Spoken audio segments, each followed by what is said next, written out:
This is another episode of UFO Garage. I'm Ben. And I'm Joe, and this is where we talk about UFOs, aliens, and all things weird. Woo! Like, is that Birdie in the intro as well? Does she join in with us? Little whistle, little like Andy Griffith action. She's gotta do her whistles. Oh, she's bringing me her duck. Oh, how nice of her. Yeah. Jeez, man. Look at that duck. Thanks, Mama. She's like, how's it okay, going? you're live. Let's play. Yeah, now let's go. Yeah, I forgot that thing has a squeaker in it. Good job. Yeah, well, she found it. Okay, I might have to go get that in a second. What's up, dude? What have you been up to? Nothing. Working and reading, dude. Yeah. Just, reading stuff. Nothing too exciting, honestly. Nothing to start a show with. That's for sure. Don't lie, dude. Don't do that.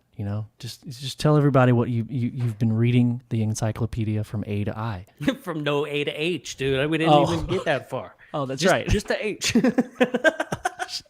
Dude, honestly, there's like most of the words are from A to H. All the important shit is from A to H. What do you need to know past H? Well, what's the most important H word? Hoagie. Hoagies? Of course. Hoagie. Oh, God. So what's up, dude? What's going on today? Dude, we have an awesome guest. His name is Mark. He is the host of the My Family Thinks I'm Crazy podcast. If you guys haven't checked out this podcast, it is fantastic. I mean, he talks about secret societies, conspiracies. He goes into esoteric stuff sometimes. He's gone into like magic stuff with a K, like the magic stuff. Such an awesome podcast. Great guest. I'm so stoked to have him on the show. Everybody welcome Mark. What's up, dude? Oh, I'm here. You guys just jumped me right in. I'm in. Yeah, dude. Now I got my monkey wrench. I'm ready to freaking work on some thrusters or something. No, seriously. Dude. It's a pleasure being here. Joe, Ben, thanks for having me. No problem, man. No problem. We were hanging out over on your side a couple months ago, dude, and we had such a good time. Ben and I had such a good time. It was so much fun. I loved it, dude. Yeah, your crew is friggin' hilarious. I haven't laughed that hard in a long time. Thank you. I wasn't sure what to expect because we had only communicated over Instagram, and I love that we surprised you like that, and it was a blast. My buddy Juan, I'm actually wearing his T-shirt. But yeah, that was Illuminati confirmed, basically like a little subdivision of the My Family Thinks I'm Crazy podcast, like a monthly swap cast I do with my friends. So, and you have a network too. What? Tell me a little bit about the network because it sounds awesome. Thank you. Yeah, Alt Media United is our podcast cooperative, and it's not a network. You're not wrong, but you're not right either. So I'll just correct you. It's not a network. It's a cooperative because we don't, require people to do anything to be a part of it other than have a podcast, right? So a network would be like, hey, we want you to, put these ads on your show and, we'll give you ideas, and none of that happens. It's simply, for the podcasters by podcasters, because what I've found is shows like My Family Thinks I'm Crazy or shows like UFO Garage or whatever, sometimes they don't fit into the general categories that iTunes or whatever gives us, right? The society and culture, comedy, history, like none of those categories make sense for what we're talking about. So I thought it'd be really cool if we can find all of these alternative podcasts in one place for people who don't want to have to sift through, iTunes, Spotify to find some really cool stuff. And so far we've got almost 100 podcasts a part of it. And it's just, little by little growing each time, with a conversation like this, I'll meet a new podcaster and they'll have their own page on the site. And it's been growing from there. It's a lot of fun. That's really awesome, dude. It's awesome. I love that. We should collectively try and take over the adult rock genre and just fill it full of adult rock and our podcasts. Adult rock on Spotify? Is adult rock like, is this like a sexual thing or? No. I always thought that too, but it's not. It's like Bruce Springsteen and shit. We should take over the adult rock genre. Yeah. It's like the music you'll understand when you're older. Yeah, they don't even classify it as classic, dude. It's not classic, dude. It's adult rock. You know, big difference, huge difference. The Goo Goo Dolls, adult rock. You know, right? My family thinks I'm crazy. That's an adult podcast. It's an adult rock podcast. Yeah. That's an interesting point though. Like when you set up an account with whatever podcast platform where you host your podcast, I use Spreaker. You do have to like select your category, and none of them. It infuriates me. Like there's entertainment, which I think that was I don't think we do anything like we inform sometimes, but we're wrong about a lot of stuff.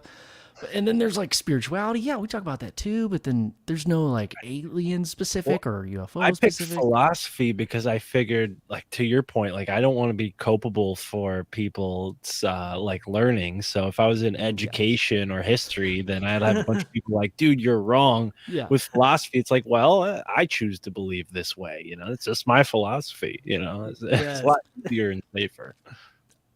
See, that makes a lot of sense. We might change that our thing because it's instead of it's entertainment, but like philosophy.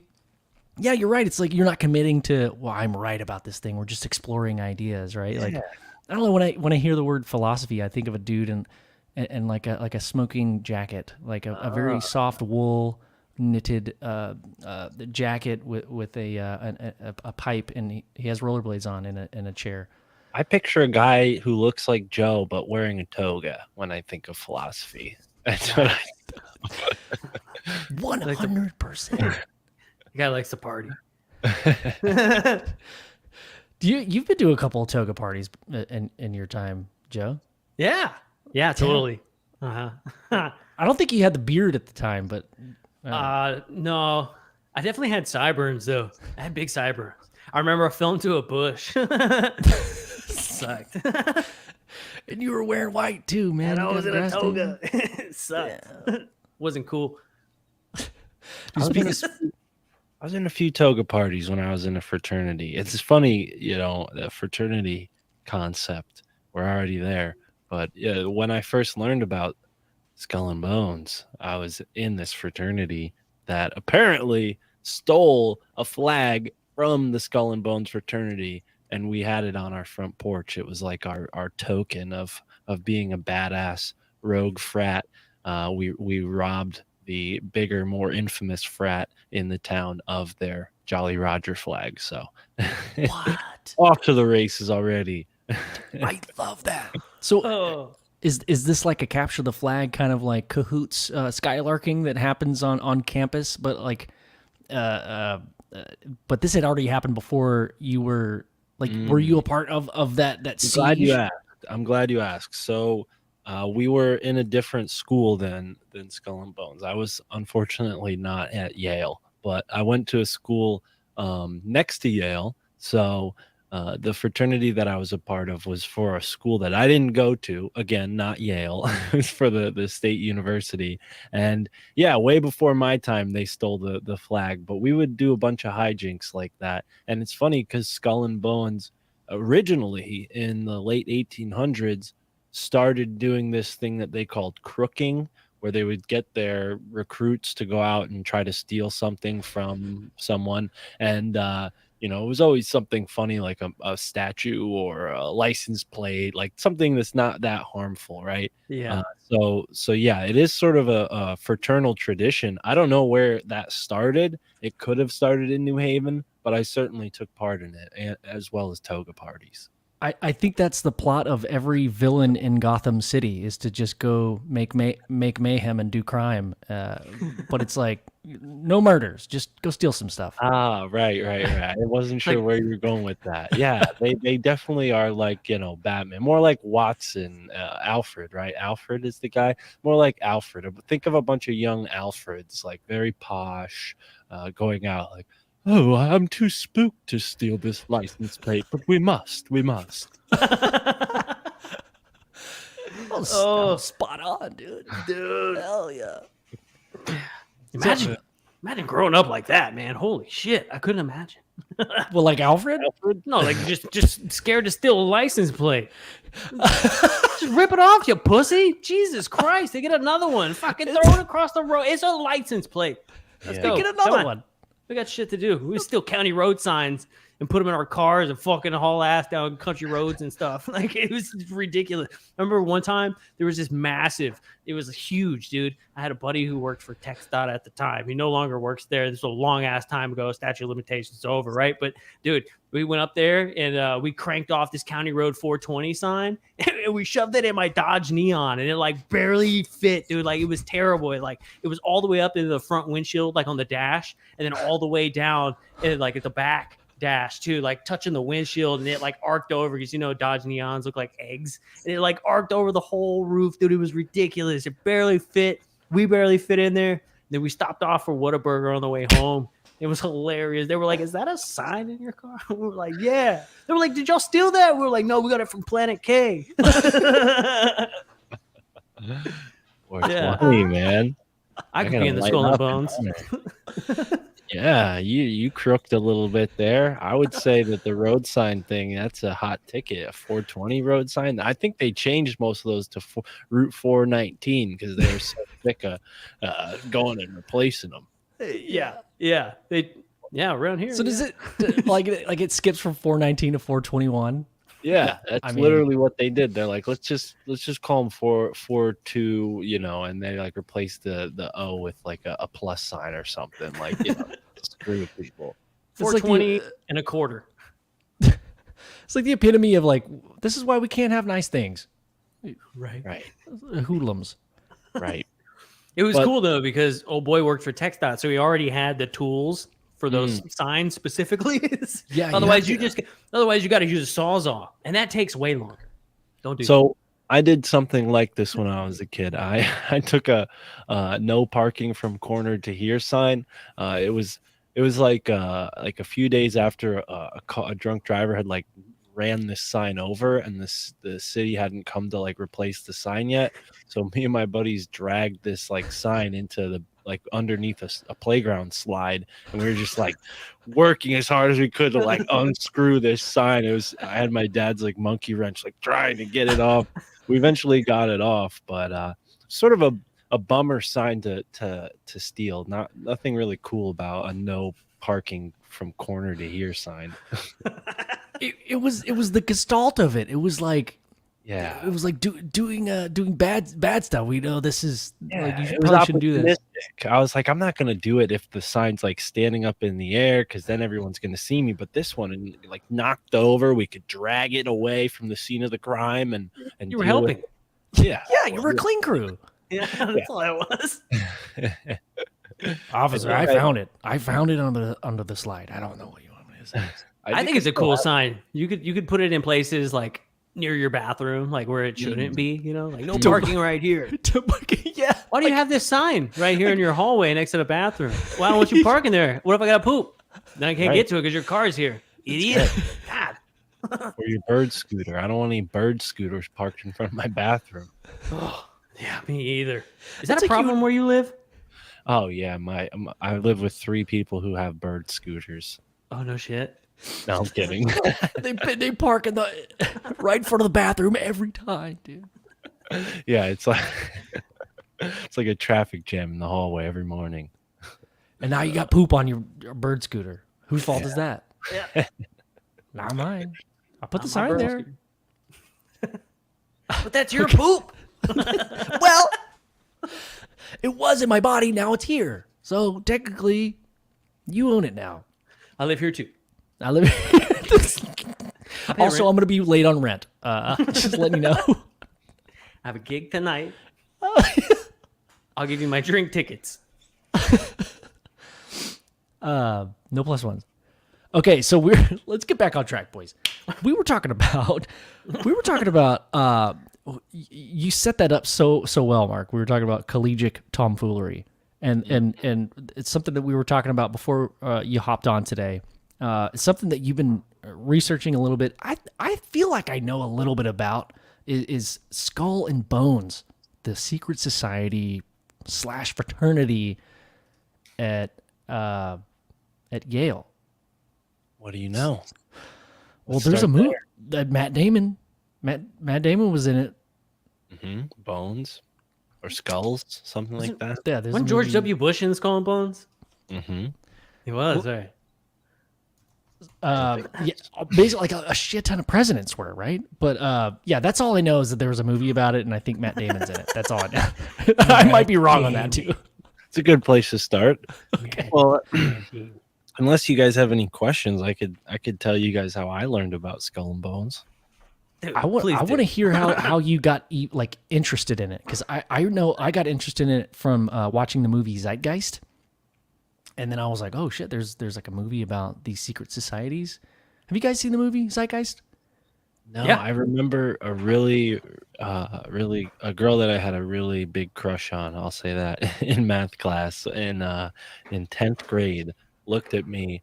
I'd talk to her here and there. She thought I was cool, but I was too much of a dork to make a move.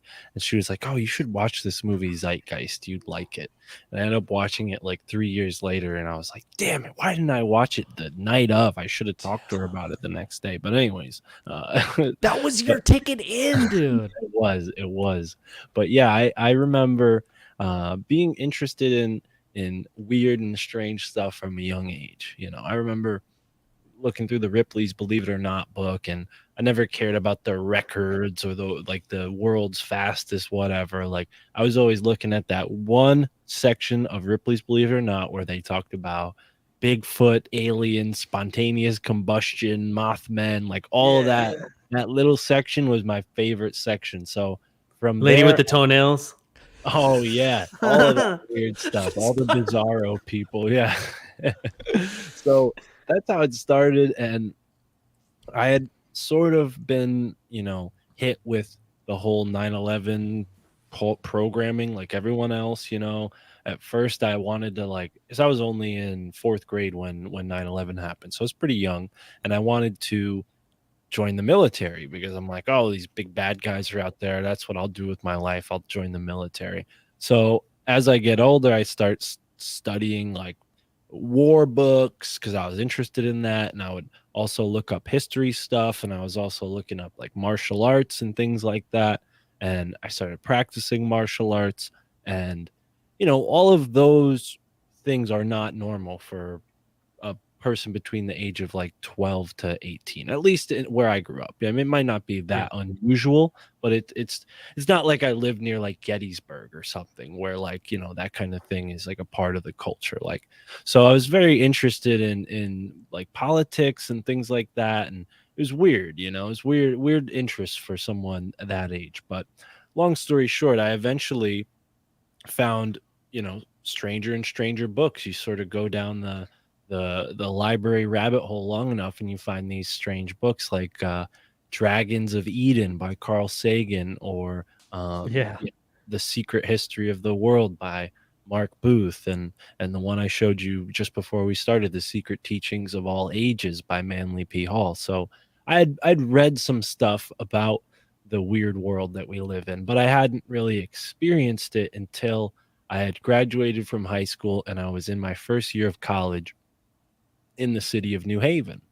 So this was in 2012, right after the whole, new age kind of, everybody was interested in that kind of stuff. It's sort of a movement. And there was also the Occupy Wall Street thing going on too. So it wasn't quite anarchistic in my mind, but it was almost like, all right, we need to change the world, change the system, this whole sort of thing. And at that age, I was more interested in rolling up blunts and smoking them in the park than I was going to school. So I would like skip class sometimes. I was pretty good about going to class, but in between classes, I would go to the park and smoke. And one day I'm sitting there and smoking a joint, and I have a T-shirt on that says, "Sure, you can trust the government. Just ask an Indian." And it had a picture of Sitting Bull on it, kind of like looking like, upset or whatever. And my friend, well, he wasn't my friend yet, but this man comes up to me and he sort of looked unusual. You guys probably seen more people like this, but here in New England, we don't see a lot of like straight up Indian people, like natives, Yeah. Native Americans. It's just they're around, but they don't look so dark. And he just, very he stood out. Struck a really odd character compared to everybody else. He came up Mhm. to me. He's like, "Oh, I like your shirt. What's your name?" We start talking, become pretty good friends. His name's Amos. He tells me he just got out of prison, and I'm like, okay, I'm only like 18. I'm like, oh God, what am I getting into here? And he tells me he just got out of prison and he moved to New Haven, Connecticut specifically because he had heard that Geronimo, you guys are familiar with Geronimo, the Mhm. famous, I'll call him hero. In the time he was alive, the U.S. Army thought he was, the enemy of the United States and the war for the West, right? That was being waged against certain tribes. He was a, a badass, he was an Yeah. outlaw. He fought. He was shot and survived. He was almost captured several times, and I think they finally captured him, and he unfortunately died imprisoned in Oklahoma. So about You know how he got away so many times? tell He me. used to love doing cannonballs into creeks. That's why to this day, when you do a cannonball, you yell I was gonna Geronimo. say I'm 33 years old. I've never Who known the told you origin of that? Geronimo. That's the True only. story. Who told you that? Uh, my grandpa. That's what he said. I'm gonna add it to the list because I've heard 10 different explanations for Every- why people do that. Everybody But was like, "Oh, I don't want to get wet." I And like it. that's I've heard a local legend of a guy named well, I don't want to mispronounce his name, but they named a part of town after him called Satcham's Head, and it's because he cannonballed off a cliff into the water, escaping another tribe, and then they cut his head off when they caught him and put it in a tree. But anyways, Geronimo, I don't know it's about the Christmas. cannonball thing, but he was a badass. And I've heard the Geronimo thing came from the Ninja Turtles show. Like the Ninja Turtles started doing that, and that's what made it popular. I'd like to believe your story better than that one. That's But interesting. also, the United States air troopers, like the guys that would parachute, they would yell Geronimo before they would jump out of the plane. And Amos told me that one, and he told me that that's because it's like a mantra, it's like a prayer. When you say this guy's name, he was a warrior, so you're sort of invoking his warrior spirit to give you courage. So all that aside, Geronimo lived a very legendary life. He was more than a man. He was mythical. And Prescott Bush, who happens to be the father of George H.W. Bush and the grandfather of George Bush Jr., our most recent Bush president. And this guy, Prescott Bush, he went to Fort Sill, Oklahoma, where Geronimo had been buried, and he robbed Geronimo's grave. He dug him up, he cut his skeleton's head off, he took both of the femur bones from his skeleton, and he brought them back to New Haven, Connecticut, and gave them to his fraternity that he was a member of, Skull and Bones. So you're shocked, Ben. I can see it on your face. Why would they do this? Why would they rob a grave and bring it all the way back to New Haven? I mean, it's not like they're doing some kind of like testing on it for DNA, especially at that time. I don't think DNA had Right. even been discovered yet. So they weren't like didn't have scientific or academic reasons for stealing it.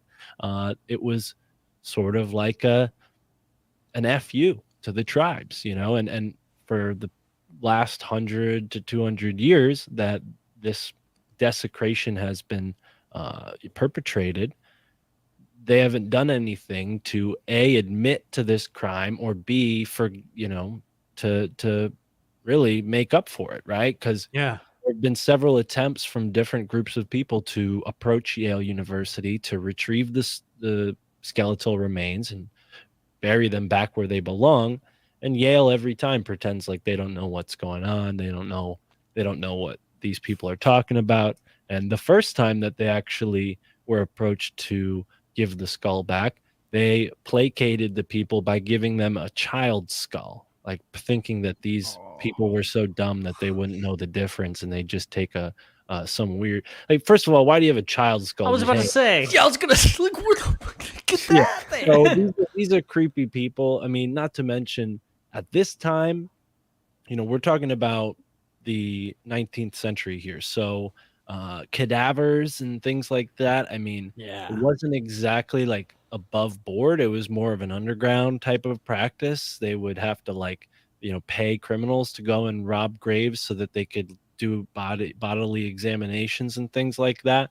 And Yale was one of those schools. There's no doubt that they had like medical reasons for gathering dead bodies and studying them, but at the same time it's like kind of weird. Again, like, why would they be so freely giving this child skull away, but then, you know coveting this Geronimo skull without even explaining why? It's just secreted away in this weird tomb that the Skull and Bones Society calls home. They call the tomb on High Street their little lair, and it's sort of a Egyptian looking building. It stands out. It's on a one-way street next to the art gallery, and it's sort of creepy. I remember when I was a part of that fraternity I was telling you guys about, not Skull and Bones.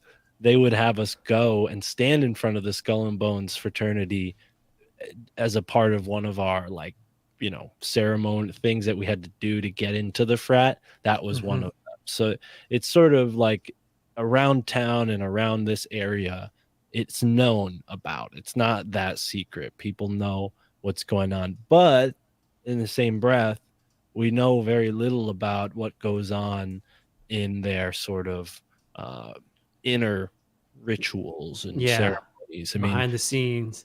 yeah, there was one reporter who climbed to the top of the art museum and filmed over the wall into this little, like, back area that they have behind the tomb. And I Hmm. guess they saw like people shouting and like wearing weird masks and all black robes, and so there have been some So were they lot of yell? Were attempts they yelling or shouting? they were they were yelling, yeah, they were howling.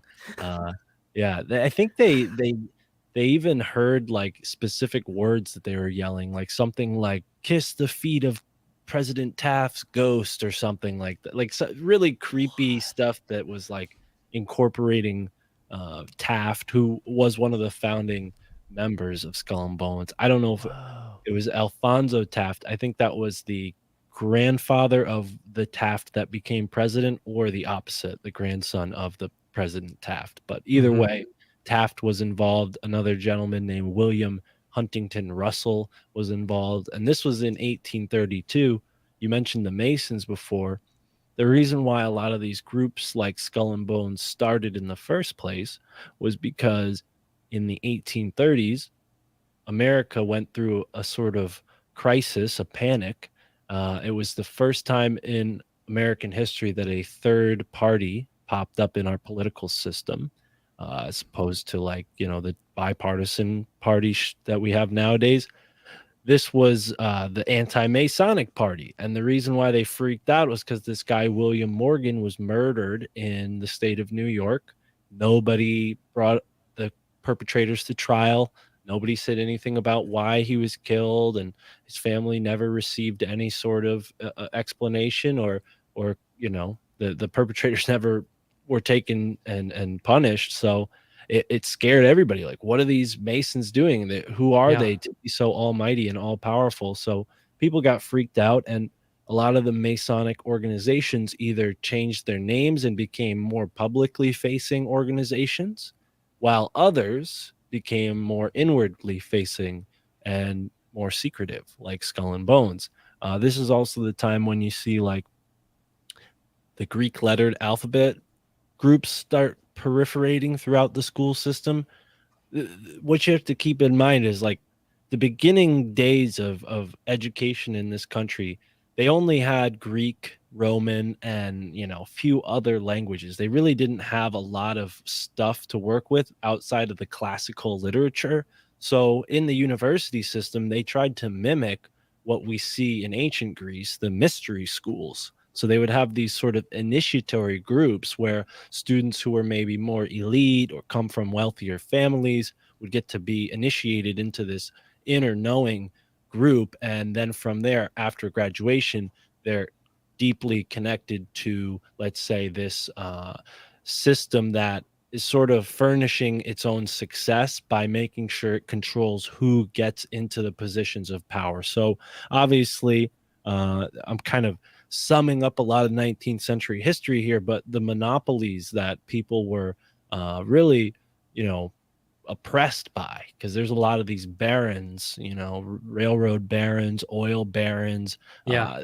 There were these work farms basically where people would live in a town that was a factory, and they couldn't leave the factory town because they were paid in money that only was good in the factory town. Like, this is the kind Yeah. of world that Skull and Bones blossomed into, a world where all these things were going on. So this idea of like elitism was kind of baked in to the university system, and from there they have cordoned off the education system to make this end of control even easier for them by gradually dumbing down generation after generation and funneling the elite to those positions of power where they can fall into that modicum of control that goes back to maybe the elites, the monarchy of the old world. Who knows who's at the top of this cryptocracy? But the point is Skull and Bones are one of many groups that funnel powerful people into this cryptocracy. And this cryptocracy from there, from like levels of secrecy, are able to wield power and control things. They're not able to control everything that goes on in the world, but they're able to influence the world just so to make sure that they maintain a gradual progression while the rest of us maintain a gradual decline. That's how a parasitic entity functions. But it's weird because it's not a very smart parasite. You know, a smart parasite Yeah. would want its host to be alive and as strong as possible. Yeah. This is more like a parasite doing a really poor job, because It's a it seems tapeworm. like, Killing well, the host. yeah, it seems like they're killing the host, and eventually the host, which is us, the majority, the 99%, we're just going to see what's happening and expel them from the planet. So I'm not like, knowing all this stuff, I'm not like a pessimist about it. I'm not black pilled, as people like to say, Yeah, because that's I a good don't one. I haven't believe. heard that yet. You haven't heard that yet? Well, I don't believe that we should be black pilled, because the truth is they have lost the control that they once had. I mean, Skull and Bones was sort of um, their attempt to gain control back. And it worked for a few hundred years, but I don't think it's going to work for 100 more. I think it's lasted and it's sort of peaked. And what we're seeing now with the internet is, obviously the deletion of privacy, but in the same turn, the deletion of secrecy too. So if we don't Yeah. have secrecy, but we also don't have privacy, those powerful people are going to have to either adjust how they operate, or they won't be able to operate that way. So it could be end up being a really good thing for us, uh, as far as like the 99% versus the 1%, because it seems like the groups like Skull and Bones are sort of fading out. But yeah. Yeah. Yeah. In the sense of like them being able to like influence just enough or control certain things or cause certain things to happen. It almost seems like, to your point, things scream the loudest, right before death. You know what I'm saying? Mhm. And it's Yeah. like all this stuff that we're dealing with right now is so like just out of left field. It's like, are we really dealing with this? Is this something we're putting on our plate right now? Is this what we're gonna do?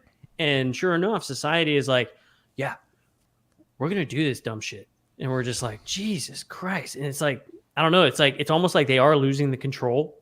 So now it's time to scream as loud as you can and cause as much chaos as you can to redirect and refocus your energy while everybody else is fighting with each other, you know?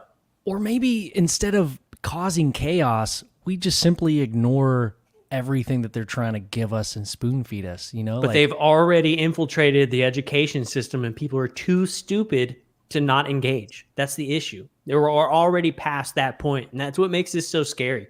Is that there is a lot of people that are just honestly are just too dumb. Like very rarely do I meet like an incredibly smart person, and then like on like a mid-level basis, like like I can have certain conversations with a little bit more of the population, but like for the most part, dude. You ever notice yourself being in a certain place or like at a party or like just in a social setting and everything around you is completely retarded? Like you're just like, this is stupid. Are we talking about this? Is this There's an episode of South Park like where everything just sounds like shit and looks like shit. Is there? Yeah, that's what being blackpilled is. I mean, I feel the same way. That's why I'm so grateful for this podcast and to have conversations with guys like you, because in 2017 and 2016, before I started the podcast, I was still thinking and talking about all this stuff, but with like only a very, very small percentage of my friends. Like so many of my friends were like, dude, why does this even matter? And what was so crazy was when COVID happened, and I don't want to get too far into this because I know we're live on YouTube, but when it happened, so many of those people who I thought, well, okay, now they have a reason to understand why I'm conspiratorial. They went the opposite way of like, wow, Mark's a nutcase. He's the enemy. He's the anti-jabby juice. Whereas, like I thought like, oh, now they're going to get it. Cause like, they're getting this thing pushed on them. They'll wake up. They'll be like, Mark was right the whole time. Not at all. So No. So I started a podcast and made new friends. Yes, dude, it's almost like a love story, dude. It's definitely a happy tale. I love it. I love it. Oh my God, that was beautiful. Well, go ahead. Oh, I was just gonna say I have this really awesome book. It's called a conspiracy book. Hidden societies and secret histories. Hold that book up. Yeah, dude. This is like if Ben had like a green book, like we would all hold them up. We'd like morph like Power Rangers. Dude, I know, with our powers combined, dude. Have dope books by John Michael Greer right next to us. Oh, yes. That one's just blank. That one's got bitches' phone numbers in it. It's a little black book. It's got all my favorite orders from Popeyes. It has like a white crown on the front. It says bitches' phone numbers. Oh my. Do not open, please. Passcode is written on the back. So, but for those people out there listening that are like, yeah, why does this guy think Skull and Bones is so important? So it's not just Skull and Bones. If I could share my screen, I'll show you guys a slide that I have prepared that shows that it's not just Skull and Bones, okay? It seems like all of these colleges are lined up in one straight line, okay? You see this? It's like a straight line. Yeah. And you got to ask yourself, like, why would they all be on this line here? And it's not like a pinpoint straight 1 inch wide line. It's probably more like a 5 to 10 mile wide area, straight linear area. It's got some give. Yeah, and it's what it is. It's an energy path, and whether or not it was there before or if they created it this way for a certain reason, that's kind of what I've been trying to figure out. And this one right here in the middle, this comes from researcher Peter Shampoo, and what he does is he looks for sacred sites, weird geographic anomalous points, strange stone structures and things like that, and he plots them out, and he finds that more often than not they have this sort of symmetrical relationship with one another in distance and in pattern and form. Here you can make this triangle, but then there's also a center point right here. I mean, for folks who are interested, you can find more about this at GaiaMatrix.com. Wait, what's in the center point? This center point, I believe, is Shelburne Falls, Massachusetts, which has a a very interesting waterfall. It has these sort of like type. It's this type of stone that when water falls over it, it creates these like perfect circles in the stone. So it's like I forget what I think they're called potholes because they look like a pothole, but um, it's just a like a vase shape into the stone. It's pretty wild to look at, especially when it's filled up with water. You kind of like stick your hand in. It's like a little pool. But It's cool. but Oh, I this want to ley stick my line hand here, in that poo. it goes all the way from Boston, New York City, Philadelphia, Washington D.C., and then it goes through the southern part of the country, Atlanta. It goes through New Orleans, and then it goes all the way down and connects to the Pyramid of the Sun in Mexico. So all of these Whoa. colleges are lined up with the Pyramid of the Sun, and you got to ask yourself, like, what are the odds that the Ivy League, right? The Ivy League, what is Ivy? It's a climbing branch that like kind of inches its way along. Why would Yeah. the Ivy League all be on this one line? Well, maybe because there's some kind of ley line energy that they're tapping into. And I've even heard some researchers, a guy named oh geez, how did I forget his name all of a sudden? Some guy, Spankman. Walter Bosley is his name. Damn. Walter Bosley Oh. talks about the 33rd degree of latitude, which Uh-huh. isn't a ley line, but it's what he calls like a UFO highway. And then the 37th parallel is also considered like a UFO highway. Yep. I was going to So, ask you about that 33rd parallel because it's kind of right there in that area. right. It does Right? intersect with, well, a lot of parallels intersect with this line that I just showed. It's called the Acadian ley line that all these Ivy League schools are on. And it doesn't just connect to the Pyramid of the Sun, it connects over. If you go out of North America, it sort of curves and goes into Stonehenge, where Stonehenge and Avebury are in Great Britain. So, Whoa. you got to ask yourself, like, did they plan this? Do they have some kind of like device that can sense where this energy is flowing, and they're like, okay, we'll build here? Like, what is it about these energy lines, and then why do we see UFOs traveling along them too? Because if there is an energy there, maybe the UFO is tapping into that energy in order to move the way they move. And there's the idea that these UFOs aren't coming from other planets, but maybe they're coming from underground. So maybe they built the ley lines, like they have some kind of like energy generators. I mean, I'm getting real Yeah. speculative here, but Oh, uh, yeah. but the skull and bones thing is interesting because it seems like they didn't just pick on Geronimo. They've collected a lot of different people's skulls. And you can think of a skull as like the rock version, like the rock part of you, right? As a human being, you have like rock part of you, you have like a Dwayne plant part of you. Dwayne the Rock Johnson.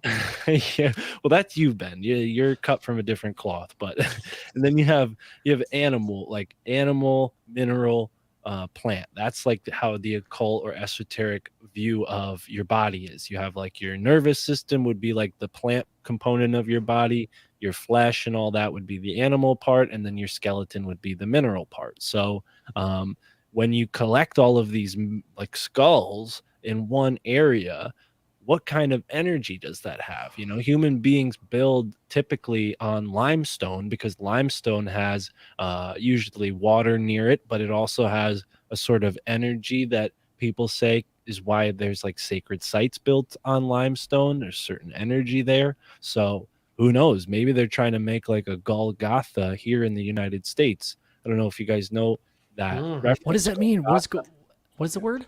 That Golgotha is a place in the Middle East where Jesus Christ was crucified, and they call it that because the word means skull. So this like place was like a hill that looked like a skull, and that's where they crucified Christ. So esoterically, occult speaking, like a lot of this stuff sort of seeps in as symbol, and not to mention John the Baptist, who is a sort of patron saint to the Freemasons. His skull was used by the Templars for divination. They would hold it and stare in its eyes and like see the future or flip it upside down and drink out of it to like get divine insight. So, what are they doing with these skulls? I've yet to find out, but it seems like those two explanations are the most likely. It's either something to do with the collective energy of collecting all that material in one place, or they're physically using the skulls for, their own little rituals. Damn. Yeah. I bet they got George Bush Senior's skull in there. Fucking After just he hanging passed? out. After he passed, they probably Interesting you took it. bring that up, because the day how would you ever know? we could find out one day, but so the day George H.W. Bush passed away, I was in his former home. Okay. Synchronistically, Whoa. I was delivering pastries to the Yale economics department. I worked for a bakery at the time, and the Yale economics department is built inside of George H.W. Bush's former home. So I look at the newspaper as I'm leaving the building to get in my van and do the next delivery. And it says George H.W. Bush passed away, former resident of New Haven, 88 Hill House Avenue. And I'm like, that's where I am right now. Oh my God. Like, how does this happen? And You get a notification on your phone, like, get out of there. He's gonna that and the chance encounter with Amos really pushed me to be like, okay, you're not just some guy, like learn more about this, because this stuff is like calling out to you for some reason, and I had listened to dozens of podcasts about conspiracies at that moment in time when I was standing in George H.W. Bush's home. So it was in my mind like, oh, maybe one day I'll do a podcast. Like, I hadn't even recorded anything at that point in time, but I really do believe like everybody has those little symbols that come to them at certain points in life. And for me, for whatever reason, it was like, yo, you got to keep learning about this. And I think it was mostly because of my connection with Amos and like, the connection he has with Geronimo. And if Geronimo's soul is really trapped in the tomb, I would imagine he wants us on in the waking reality to give him some help to get back to where he belongs instead of in some dusty basement, Yeah. I mean, like, if you broke in there, I mean, what, you might do a little time, right? Well, it's funny. Amos used to say, he was, when I met him, he was out of prison and homeless. Now he has a home and he has a job and all that. But at the time, he was friends with all the guys on the green, and it's not exactly a comfortable place to hang out. It's sort of a rough little area over there. So he had a lot of friends that he could have recruited to jump that, wall and get into the tomb and break in. And he always told me that would only cause more harm. He told me that, because I suggested that too. Like, dude, let's just break in. I was young, dumb, and full of what. I was like, let's do it. Break in. And he was like, nah, man, we can't do it like that. They have to make up for what they've done wrong. Karmically, they will have so to. They basically have to like be like, okay, look, we did this. Here you go. Here's the thing, though. So the Skull and Bones tomb used to be a lot smaller. And in the 1800s, there's a group called the Order of the File and Claw. And they decided that they were going to figure out what Skull and Bones were up to, because at that point in time, Skull and Bones did like a takeover, and they took over the finances of Yale University. They pretty much owned Yale University from within. So, and how did they do that? You're like, how do these kids do that? Well, it wasn't the kids in school. It was the people who had graduated, the alumni, and they had made a lot of money in the oil business because oil had just been discovered, right? So the Sheffield Science School, that was a separate college, became a part of Yale, made all this money with oil, and then the people who got successful in that Sheffield Science School basically were like, all right, we own Yale now. And Skull and Bones, that was all them. So they were all Skull and Bones members. So this Order of the File and Claw, they realized what happened, and they went and broke into the tomb, and they found all this stuff. They recorded this was in the late 1800s. So there's no cell phones, no pictures. They were just recording everything with hand, drawing the layout of the area, and they printed it all in the newspaper. So it's in the public record. People can go and look this up.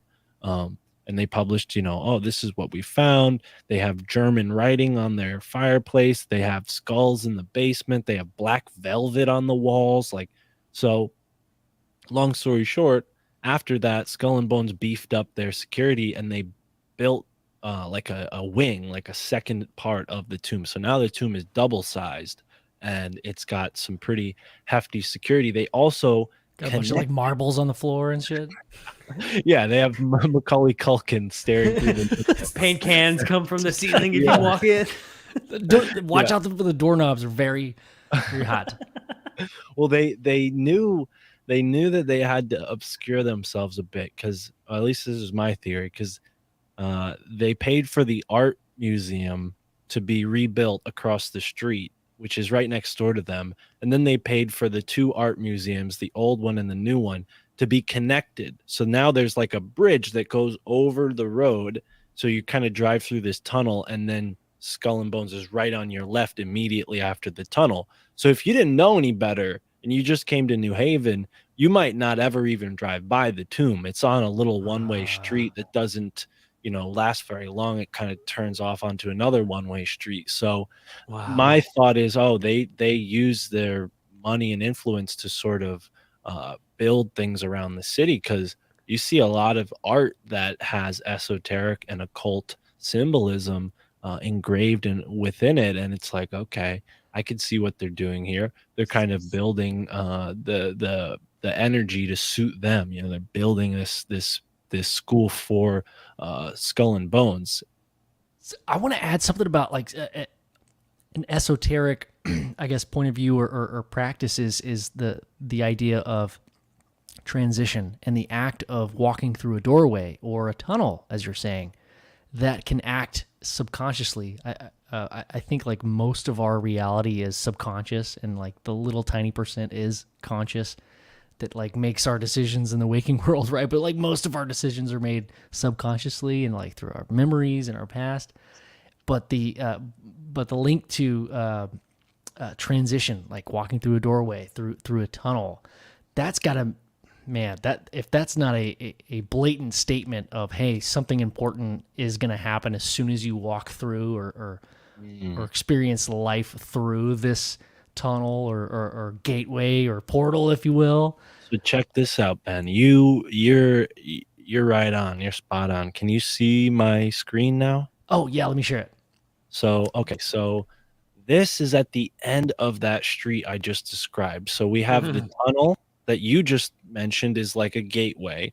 You walk through the tunnel, the tomb is on your left, and if you continue walking down this road, you'll get to the first ever graveyard built in the United States. Now, I should clarify, it's not the first burial ground, it's the first American graveyard. So never before had a graveyard been built like this. They called it the Garden of the Dead when it was built because it was so, fabulous the way it was designed. It was designed like a park, with roads and spaces for people to sit and grass, and each there's like a ball pit and yeah, there's a there's a stage for thanks for laughing at that. But either way, that you walk through the tunnel and then you get to the gates of the dead. Like you can see, it says right at the top here, the dead shall be raised. Not to mention it has this sort of Egyptian motif at the top. Here are some famous people that are buried in this cemetery. The guy who wrote the dictionary. It's funny, we started this conversation talking about encyclopedias. What? That's the Webster OG, dude. The Webster Dictionary guy was buried in this cemetery. Trowbridge, not as memorable of a name, but he was important as well, and has like kind of one of the more prominent and unique headstones. But a lot of big, movers and shakers of the 19th century were buried here.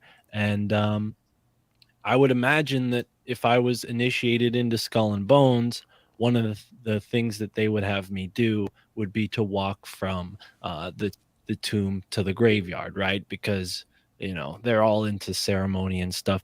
My guess, though, because most of New Haven has an underground portion to it, is that they would do this underground. They wouldn't do it in the light of day or even at night.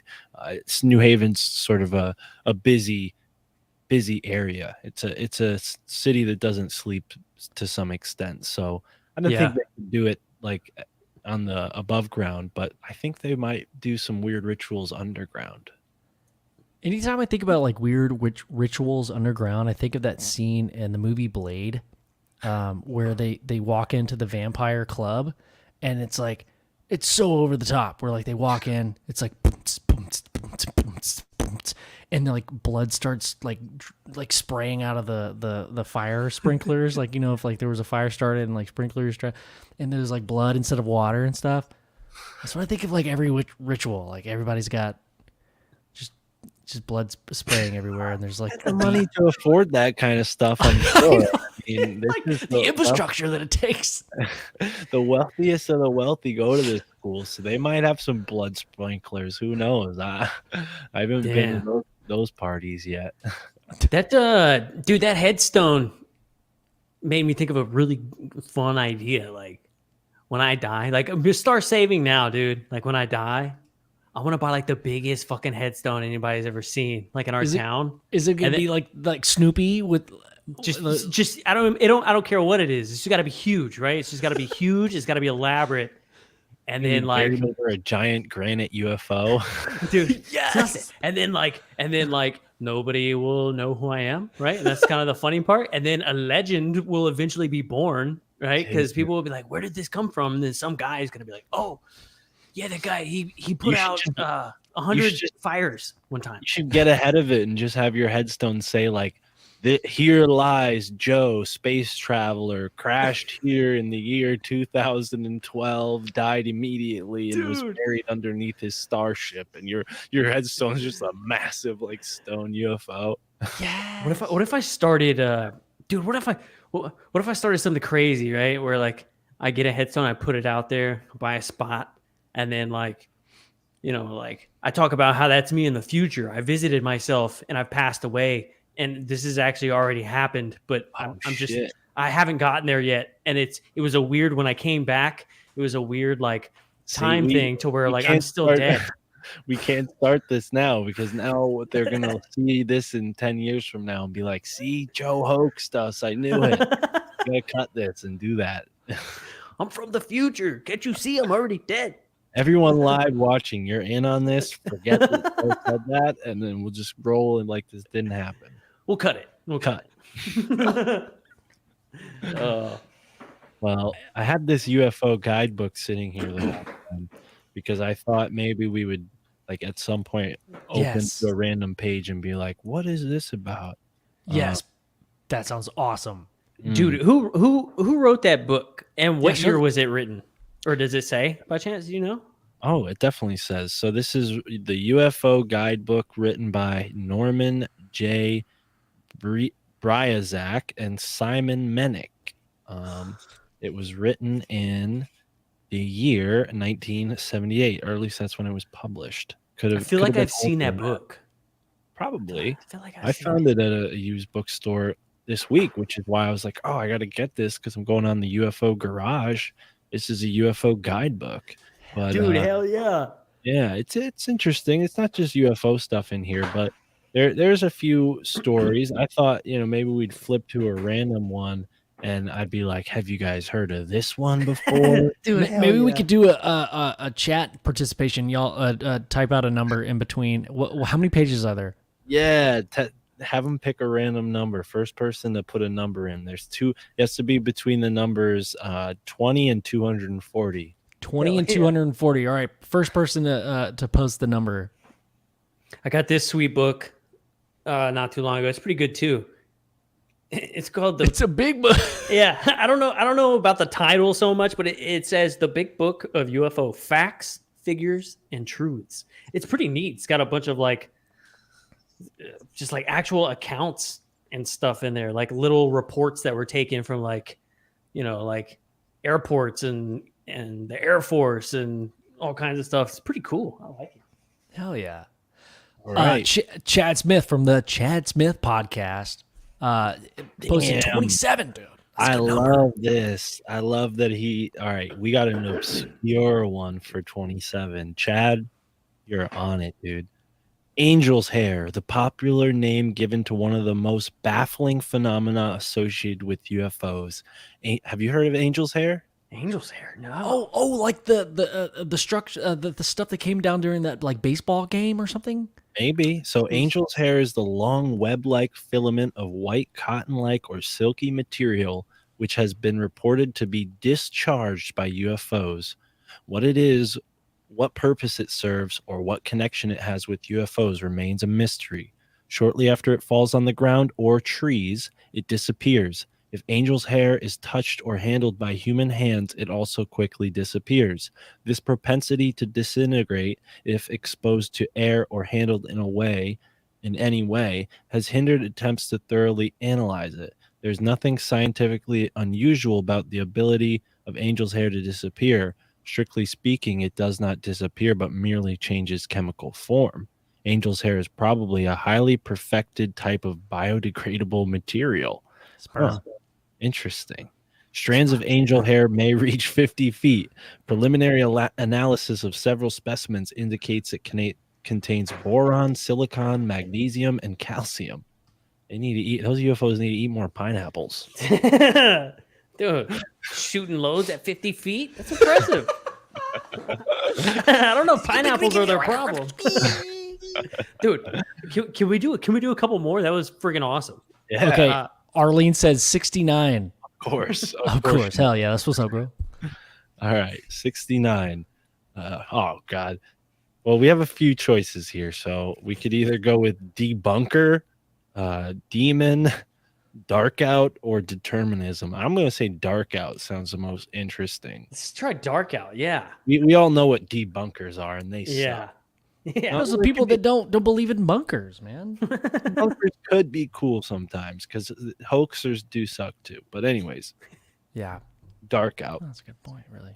An inexplicable darkness during the daytime which is not caused by an eclipse or any known visible phenomena. Quite frequently, it is a very localized phenomena lasting for only a short period of time. The darkness is usually so intense that sight is virtually impossible and light devices are relatively quiet.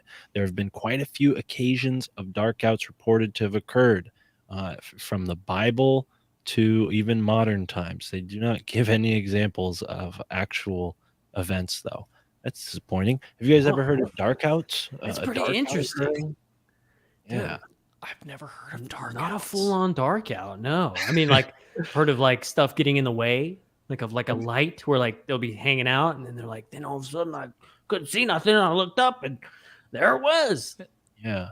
The only thing that comes to mind was like when Krakatoa exploded in the Philippines, it made the whole sky dark in Europe. Yeah. And like they had like a really bad winter for like 2 years in a row. But Mhm. that's all. That's not really UFO related, but yeah, darkouts. I was thinking about like maybe like ancient like eclipses or like you were saying, like maybe volcanoes or something crazy, I don't know, but nothing like modern day wise. That's interesting. What Well, about chat. We got two. Let's do two more. I feel like so. We got Dogface Boy and then Eric Mitchell. So 32 and then 138. All right, the chat is like Joe's encyclopedia collection. They're sticking with A through H.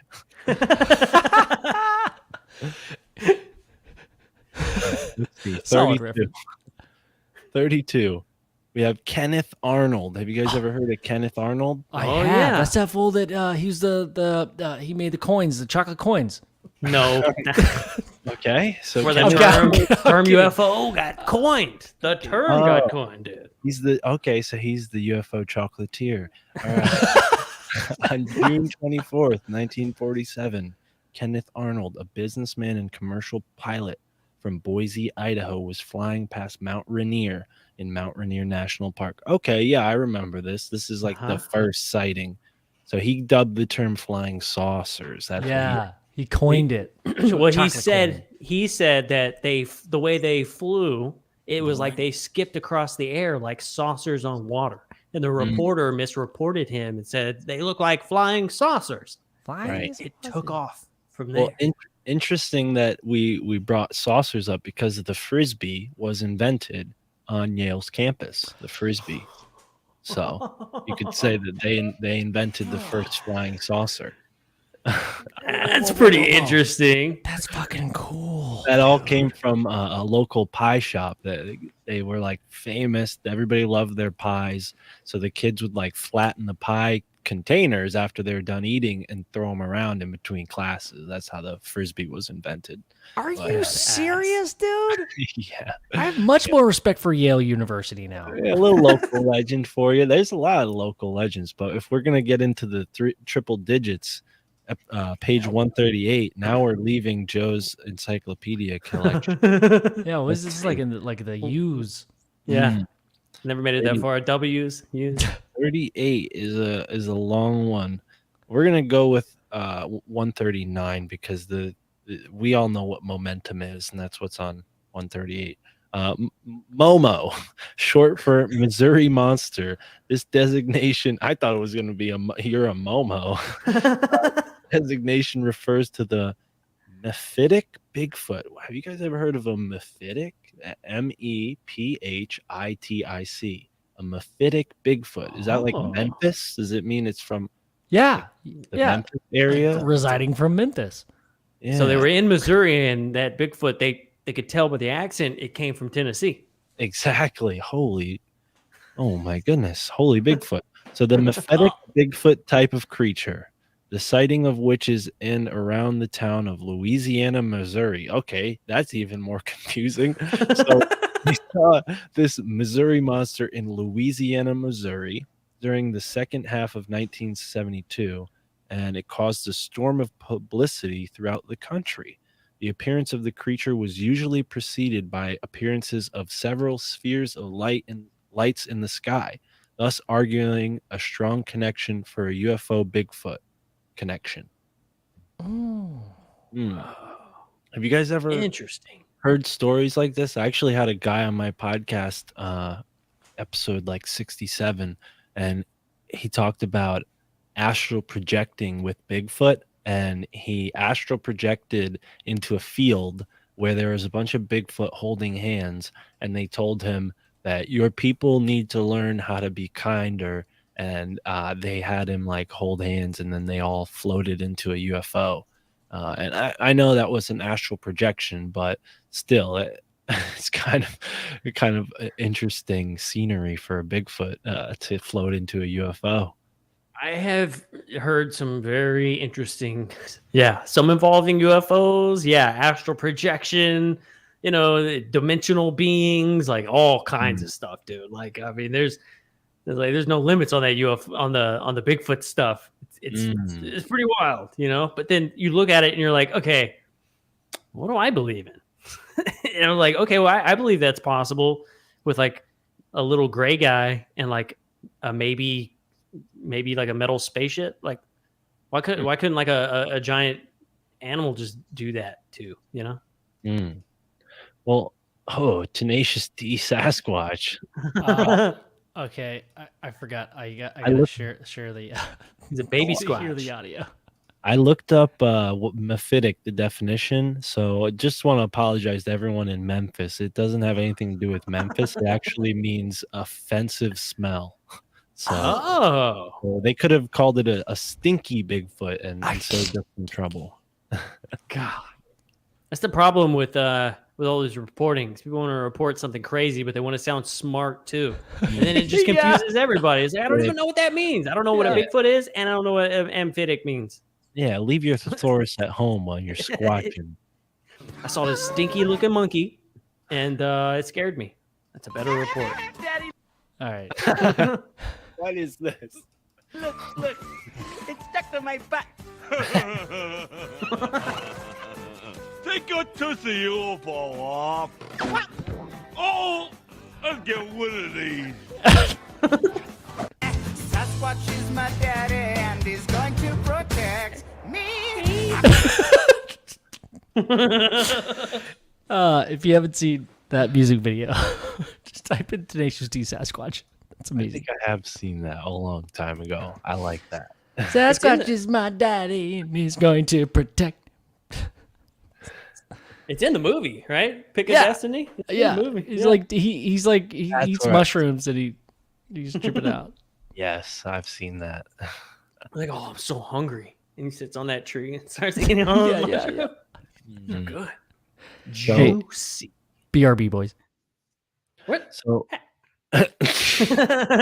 well, that's all right. He'll miss out on this. We got, or unless he's listening. Remember how I mentioned that the New Haven and all those cities are in line with the city of the Pyramid of the Sun down there Yeah. in Mexico? So in New Haven, the tallest building that's right across the street from the green, which by the way has over 6,000 bodies buried in Whoa. the ground. So imagine like, any town green, like the center of town, but it's also a burial ground. So why that is that's just how they did it back in the 1600s when the town was founded. It was a lot smaller, and that's where Yeah. the churches were, in the center of town. So they would bury people behind the church and or in front of the church, and so this public space where people hang out and take a break from work or wait for the bus has all these people buried underneath it. And the tallest building right across the street has three pyramid shaped roof caps, right? And when you look at them from the top, when you use Google Earth, it looks just like the layout of the pyramids in Egypt, where you have like the large one in the center and the two smaller ones to the side. It's identical to that. So, you know, I'm sort of convinced at this point that it's like a sacrificial energy that's being pulled along this college line. You think about Dude. college, like, not everybody who goes through college is going to have the same outcome. They might go to the same school, they might even be in the same class, but one of those guys in class, he's going to go on to be the president, right? Whereas another person might end up being a janitor, whatever. Not that being a janitor is bad, but it's just a difference in what you're doing. And I think to some extent, like, there's this like hierarchical ritual of elitism that's baked into our society through the Yeah. university system. Oh, thank you, Smoking Joe. The dude stops by. Cool dude, man. Right on. So that would be why, why I'm fascinated with this. And another thing is with gematria. Have you guys ever dove into gematria at all, and like all this number magic stuff? Personally, I find a lot of it to be confusing, and also it's like, to a certain extent, you can make anything mean anything That's it. with Yeah. it, which is why I'm a little bit sus about it. But here's one example of weird number magic going on in New Haven. So you have this area of New Haven where originally, when the town was built, it was 9 squares, like a grid, okay?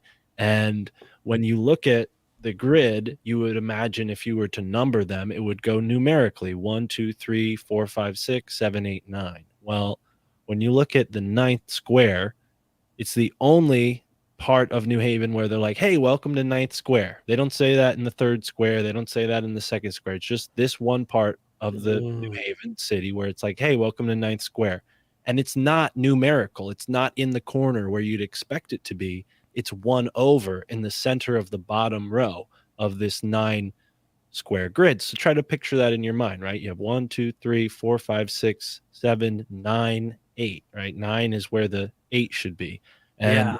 why is that? Well, if you remember math class when you were younger, your teacher might have taught you about this thing called a magic square, which is when you put the numbers 1 through 9 into the 9 square box in a certain order, you get an equation where no matter which way you do addition, you get the same sum, right? So if you go from top to bottom, you get the number 15. If you go from left to right, you get the number 15. If you go the other way, you get the number 15. And when you arrange the numerals 1 through 9, the only order that makes sense to do that is in this number that I don't have it off the top of my head, but the 9 would be in that position in the bottom row in the center. So I'm like, maybe they're doing some kind of magic square with this Damn. layout. And then you look at and I'll show you guys my slide here that I have prepared. when you look at the New Haven green, which is the center of the square, it's the center square in the 9 square grid. It has all these lines that cut through it. And, from one angle, it kind of looks like a pentagram. From another angle, it kind of looks like a triangle. And I'm like, well, what if they're like drawing lines to each square to be like, okay, we're going to make a little like coded message here, like 3, Yeah. 7, 8, and they're making some kind of message like by drawing lines through this magic square. I've got to see this photo because I'm googling. All I'm coming up with is Sudoku things right now. I think. Okay, well, I'll get my slide back up. Sorry, a little laggy over here when I open up the program. I always wondered too, like all these geometric shapes that there's even like there was this thing I was watching on like Washington D.C. how their streets are laid out and like they have like weird sacred geometry like meanings and stuff, and it just all deals with like the occult and things like that, right? They were all like Masons and stuff, and so they set up these little secret hidden messages everywhere. And then I always thought to myself, like, well, what if you took that geometrical like image and you like created like a 3D rendering, like you're able to like bring it off the ground and map all the different points of it, like what shape would that make three-dimensionally? It would make the book of Ezekiel's 5th what is like this angel depiction of or not Ezekiel, what's the are you talking about Enoch.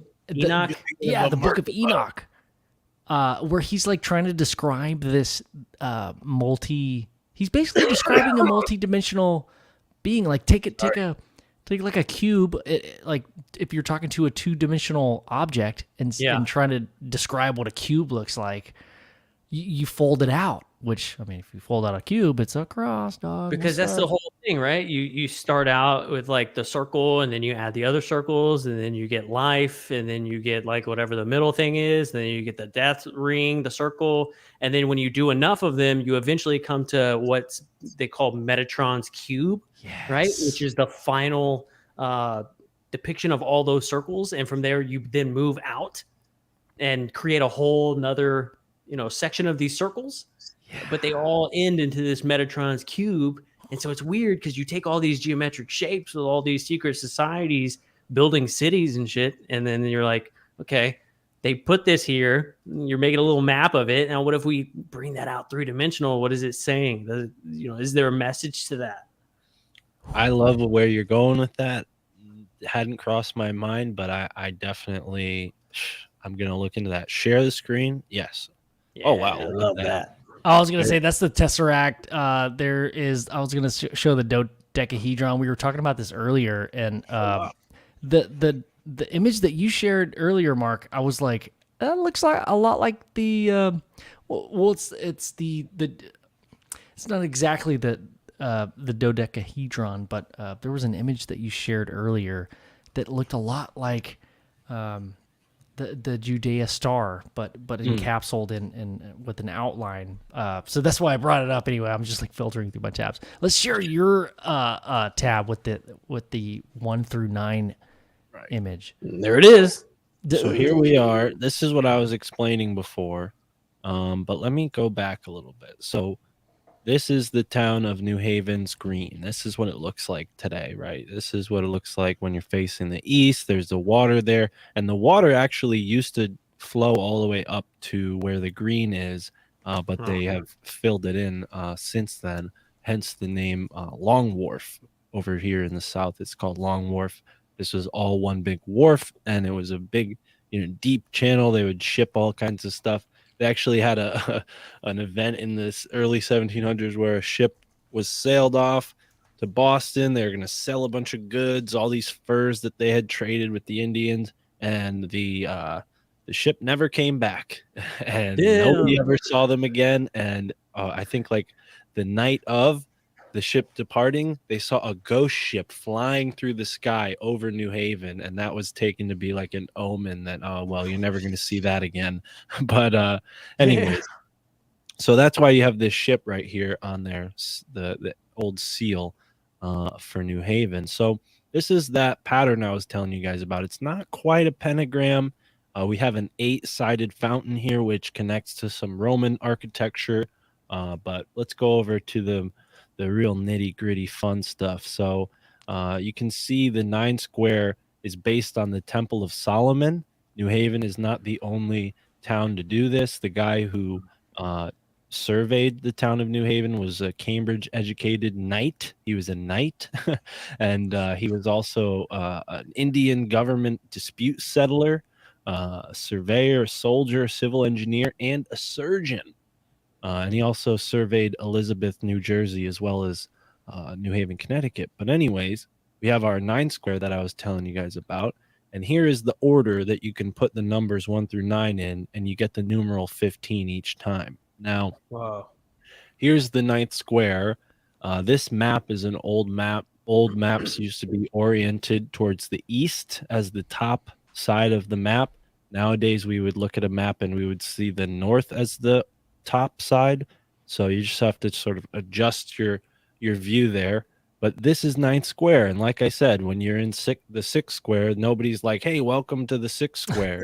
Yeah. It's all about the 9th square, and I always thought about that, like, why? Well, obviously there are only 9 squares, so maybe they're just talking about the whole thing itself. But I think it has to do with this number pattern, and also the sum, which is 15. When you add up all the numbers, you get 15. 1 plus 5 equals 6. When we resolute the number, 6 is the Saturn, the 6th planet from the sun, hence the cube shape, and this shape as well. And then here's that sigil making I was talking about, where you can draw certain lines across a number board to mean a certain phrase or word. So when we go back to the park itself, it's like, what if the pathways are connecting to the various squares in the city and creating a code, right? So you have, 3, and then it's over here, it's like 6. So 3 would be C, 6 would be F. And it's not just C or F. There's other ways to decode ciphers like this, but Yeah. you'd have to have the key to the cipher in order to know for sure that you cracked it. But yeah, and while you took a break there, Ben, I told Joe that there are 6,000 bodies buried underneath the green here, because this was the original burying ground before they built America's first Garden of the Dead cemetery in New Haven. Okay, So- I'm okay. With that information, I'm gonna go on a tangent and just tell me if I'm crazy or if I'm crazy. But earlier we were talking about the structure of human bone. We were talking about limestone earlier and its spiritual properties. I believe limestone is like any kind of crystal. Like, they amplify energy, right? Like, bone in a way does amplify energy, and maybe we just don't have the science or the proper techniques to look at it or observe it yet.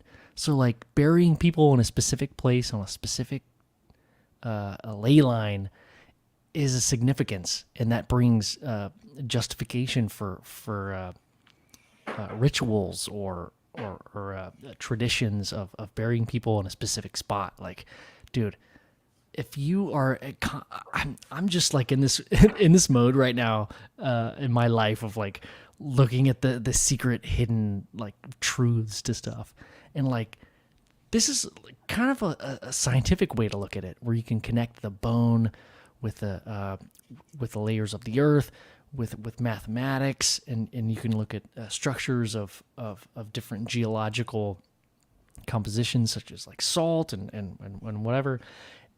I feel like there's like this big mathematical problem that we're all trying to solve, and like we're just kind of burying people in random places just to see what happens. But I think the more we dig into it, that was a pun. The more we dig in, we're going to find that all those decisions were based on some kind of higher knowledge. I mean, you referenced earlier, Mark, these ancient school teaching, ancient Mystery schools. Mystery schools. Yeah. Yeah. So whether our founding fathers or whoever built our nation knew the exact meaning of that, they were at least paying like homage or making an ode to this stuff with really not knowing what they were doing, or maybe they did exactly know what they were doing.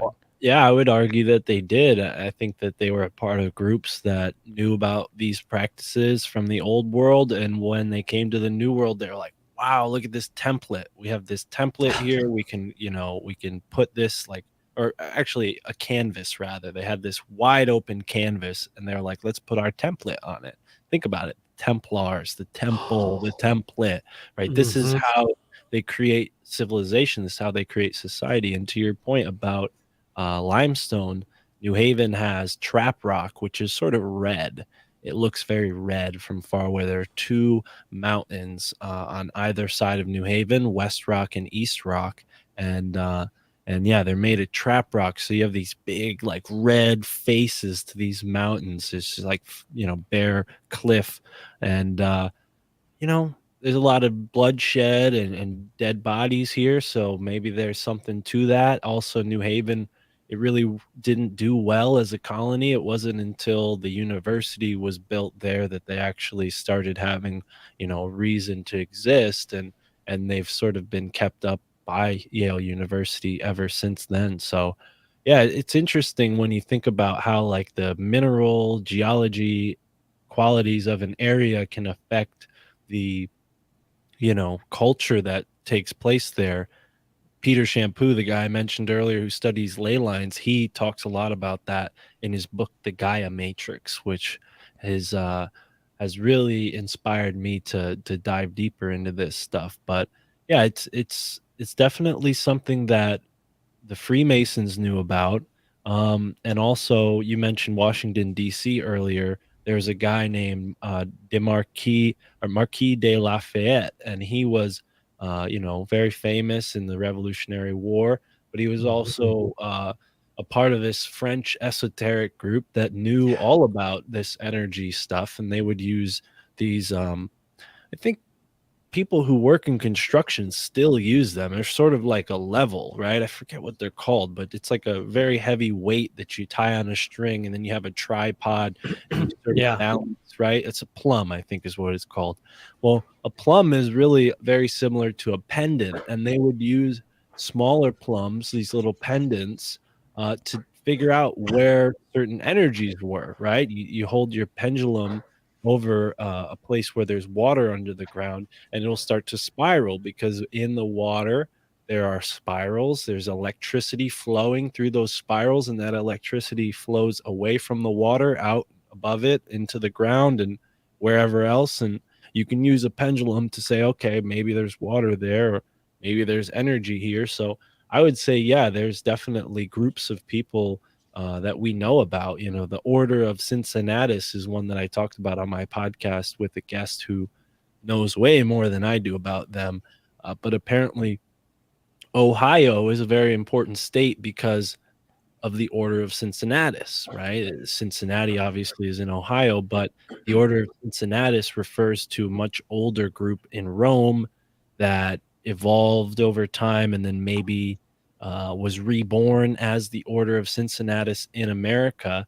But it's pretty obvious they were taking a lot of those practices that Rome had and using them here, right? Rome conquered Yeah. places like where the Druids were, right? They conquered the Druids. They took their holy sites and built churches on them. So here in the United States, what did they do? They took the Native Americans' holy mounds and they cut them down and built cities there. At least here on the East Coast, you go further towards the Mississippi, and a lot of the mounds are still preserved, thankfully, because it took them longer to make it out there. And by the Yeah. time they made it that way, they were kind of like, oh, well, let's keep these things around and learn about what's inside of them. So they would dig them out and take everything out of them. But this is what happened here in the United States. The mound gritters is what Ross Ben calls them. Ross Ben is a researcher who wrote a book called The Great Mystery Philadelphia. It's an incredible book. I recommend anybody, whether you live near Philadelphia or not, check this book out. It's very interesting and talks a lot about what I've talked about today. But I think there's definitely a group of people that was either a part of the Freemasons or maybe an older version of the Freemasons or some kind of faction that competed with the Freemasons, whoever they were, but they definitely had esoteric knowledge and they definitely set up cities using that esoteric knowledge, and New Haven is clearly an example of that. I would say that they're calling in this Saturnian energy because Saturn is like Chronos. He's like the keeper of time. He's like the power materialism, right? And these people want to be like materially wealthy, so they want to have his favor. When they're in their magical workings, they want to sort of honor this god. So I wonder if the United States was a perfect place, a perfect breeding ground for these certain occultic groups to get together and actually start to run stuff, because if you think about it, a lot of cultures around the entire world are very esoteric, just in nature. Like they believe in stuff a lot more than like Americans do, right? And I think that has a lot to do with, like the Catholic Church, starting out, they banned witchcraft, they banned magic, they banned sorcery, they banned oracles, they banned all this other shit other than God. Well, then this Christianity comes over to the United States and it's like, this is what we think, this is what we believe. If you don't like it, you can get out, right? And they were like, well, we were here first. And they were like, you can get out, okay? And so after, the United States becomes this thing. These esoteric groups are like, these fools don't even know the secrets. Like, what if we just start running shit? And they set up in here, and there's so many of them here. They set up and they run things because they have that more esoteric mindset. They have the knowledge of the ancients. They have all these secrets. And they were like, it's going to be so easy. Let's just start a college and make a fucking club, right? And we'll just keep the secrets hidden and then we'll just run stuff because everybody just believes in whatever that is. It seems like America was a really good place for that. Looks like he's pitching for a book. I would say that you're partly correct, but when it comes to the average person 400 years ago, pull that back up. It'll come back up. The average person was very much more versed in the occult back maybe a couple hundred years ago than they are comparatively today. Maybe more so now than 100 years ago, but way more so back then. This is a powwow grimoire. Why am I showing you this? Well, in Pennsylvania, there's Amish people to this day who live the same lifestyle they lived in the 1600s. So let's use them as a time capsule. We can imagine the things that they're doing. Many different peoples would have been doing when they settled there. So the powwow grimoire is a collection of folk magic spells and rituals, banishments, things that you would need to clear yourself of curses or hexes and maybe even curse your enemies or bless your loved ones, right? So all sorts of things that human beings all over the world, typically without the modern thinking, tend to fall into magical thinking, right? Modern thinking, magical thinking. People were thinking magically back in the 1600s. They weren't thinking the way we think nowadays. So, a grimoire is kind of like a collection of spells. And I would imagine that the people in early colonies were very familiar with this kind of stuff. That's why the whole witchcraft trials happened. It wasn't because only certain people were witches. It was because everybody was practicing magic. And in order to sort of clear away rivals, you would it's like blackmail, it's like with politicians. They're all doing dirty stuff. So when one of them wants to get rid of the other, they just expose them for the dirty stuff that they're doing. Meanwhile, all of them are guilty. They just are good about keeping up the secrecy. This is the way it was in the early colonies. Everybody practiced some sort of magic. It's just when you had a societal enemy, you would use politics to deal with them. And that's basically what it was with the witchcraft trials. They'd hang people and take them to court, and if she sinks, she's a witch. If she sinks, she's not guilty. She's a balloon. She's missing balloon hands. Witches are made of wood. What? Throw her into the pond. So yeah, I think that was part of the world for a long time, and it's only been recently that we've like stopped thinking that way. Yeah, like the last 200 years, coincidentally, when the value of oil went way up, right? I don't know. I'm trying to make all these connections. I'm in a place where I'm like very curious into the esoteric aspect of our existence in America. Maybe it's different if you're listening to this podcast or watching it from a It's for the different devil, place. boy. Don't do that. It's for the devil. Well, I mean, Esoteric America. look, he's chilling. Nobody's chilling on my shoulder, but you know, if there was, it'd be like a dude, you know, eating Taco Bell. But like, I'm very interested in this concept, and you guys have already alluded to it. That there's this knowledge that's been shunned for, you know, culturally, but like forcefully shunned onto us by movies and TVs and TV and politicians and news. I mean, I'm like kind of starting in like the 30s and like working my way up to like current like CNN and stuff and like the little green men, where it's like this magic. I mean, we're talking about magic, guys. It's actually fucking real, and we've been programmed to believe that it's all just make believe. Even the corporation Disney itself is hey, we're a fantasy thing, where it's like anything they say is now fantasy. It's a label that they put on this stuff. Where if you watch a lot of Disney films, it's like, oh shit, they're actually like saying a bunch of stuff that if you really pay attention to it, like manifestation. Well, this is the reason why they use those themes, because it works in two ways. It subconsciously taps into things that we as human beings are very familiar with as an archetypical consciousness feature, right? When you watch a fairy tale, right? You notice things that are archetypical, the hero who conquers the villain, and there's this sort of set course, right? If you know the Hero of a Thousand Faces by Joseph Campbell. I mean, these are things that Disney's aware of. They're poking at the subconscious mind of the human in order to appeal to a broader audience, but also give us a certain feeling. And then in the same turn, the double edge of this sword is that they sort of fantasize things to the point where now that is where magic exists rather than around us. Whereas in the past, we would share fairy tales and folk tales around a campfire, and they were real. They were stories from one person to another.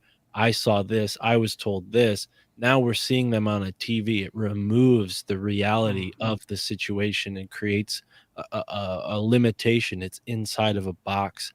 Fairy tales only exist inside of a box, inside of movies. So we've been conditioned over hundreds of really actually decades, just a few decades, maybe 10 or 20 decades, to believe that the world is a lot more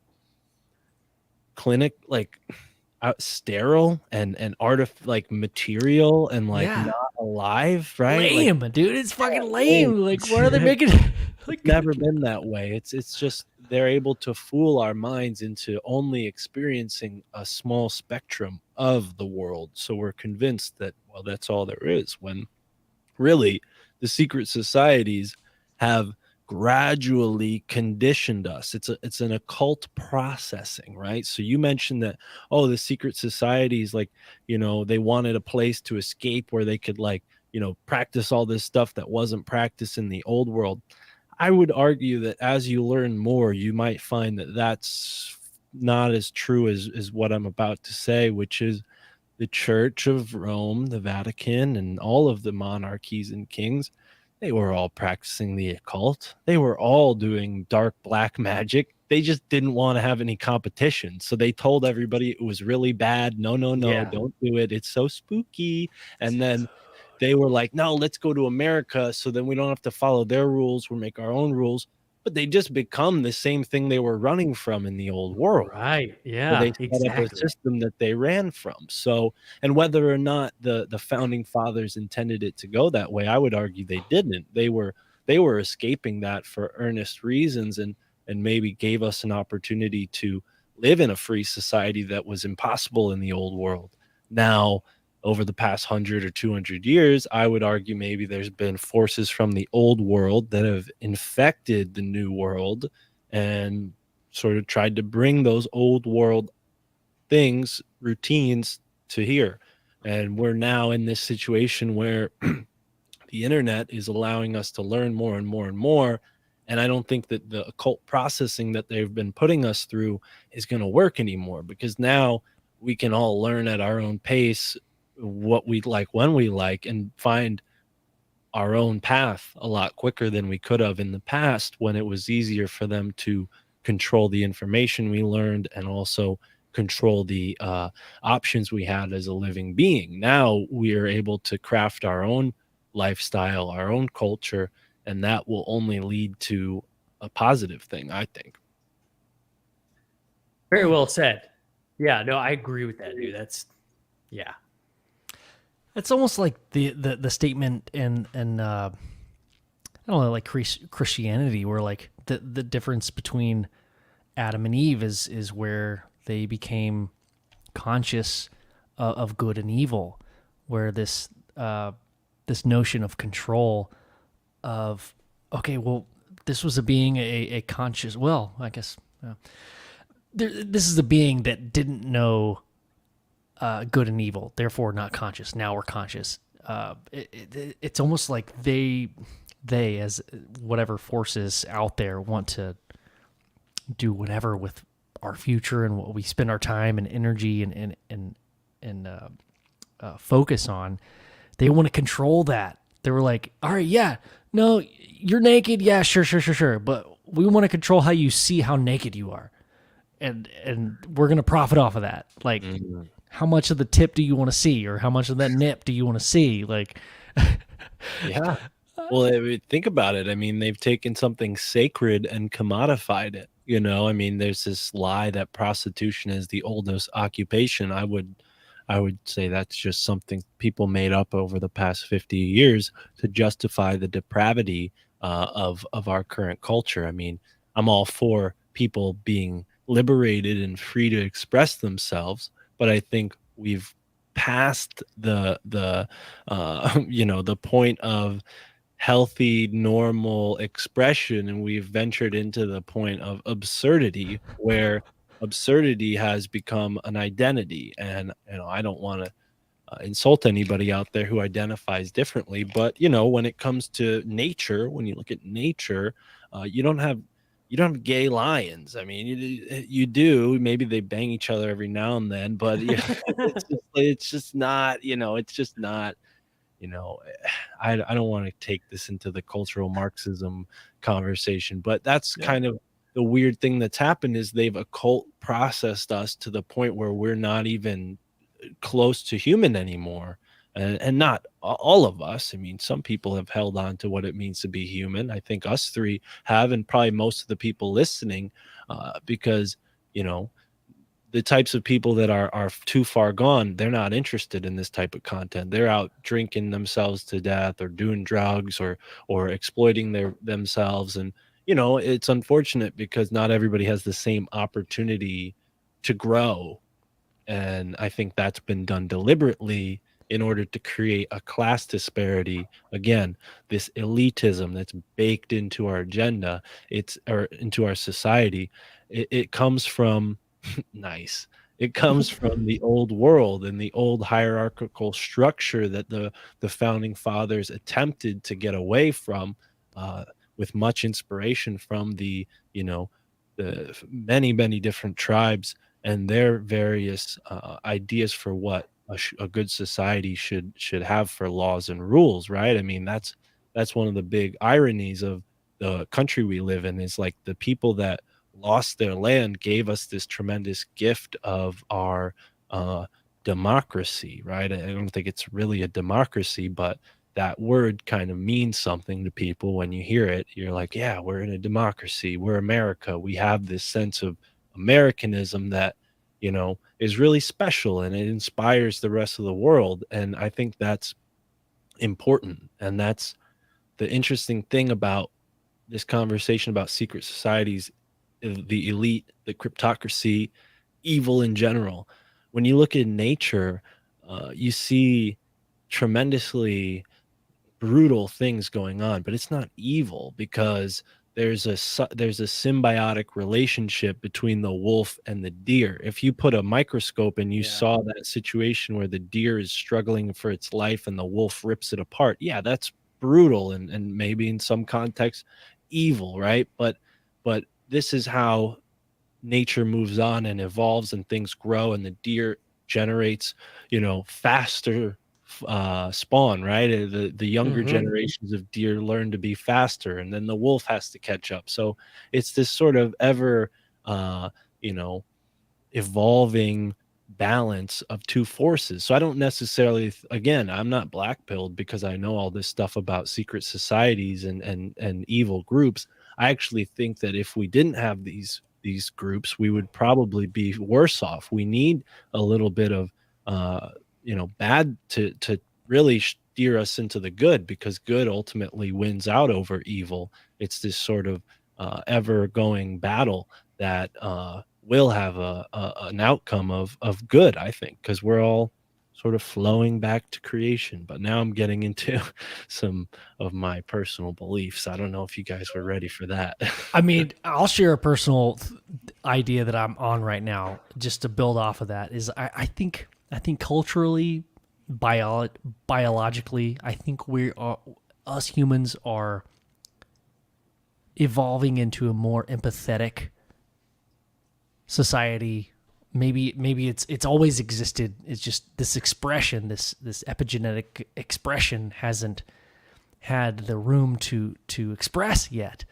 And those in power are more egotistical, and they thrive on being able to control how people think and want and lust for.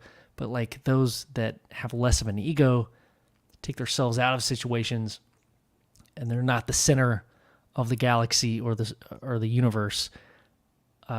Those are becoming more and more just naturally based on our surroundings. And there's this war going on that we're just unaware of. It's happening on a genetic basis, on a genetic level. We think of it as a societal level. We're like, oh well, but I mean, sorry, I'm not trying to make fun of like the issues, because they're fucking, it's a lot going on right now. But like genetically, I think it's happening, and those in power don't want it to happen, dude.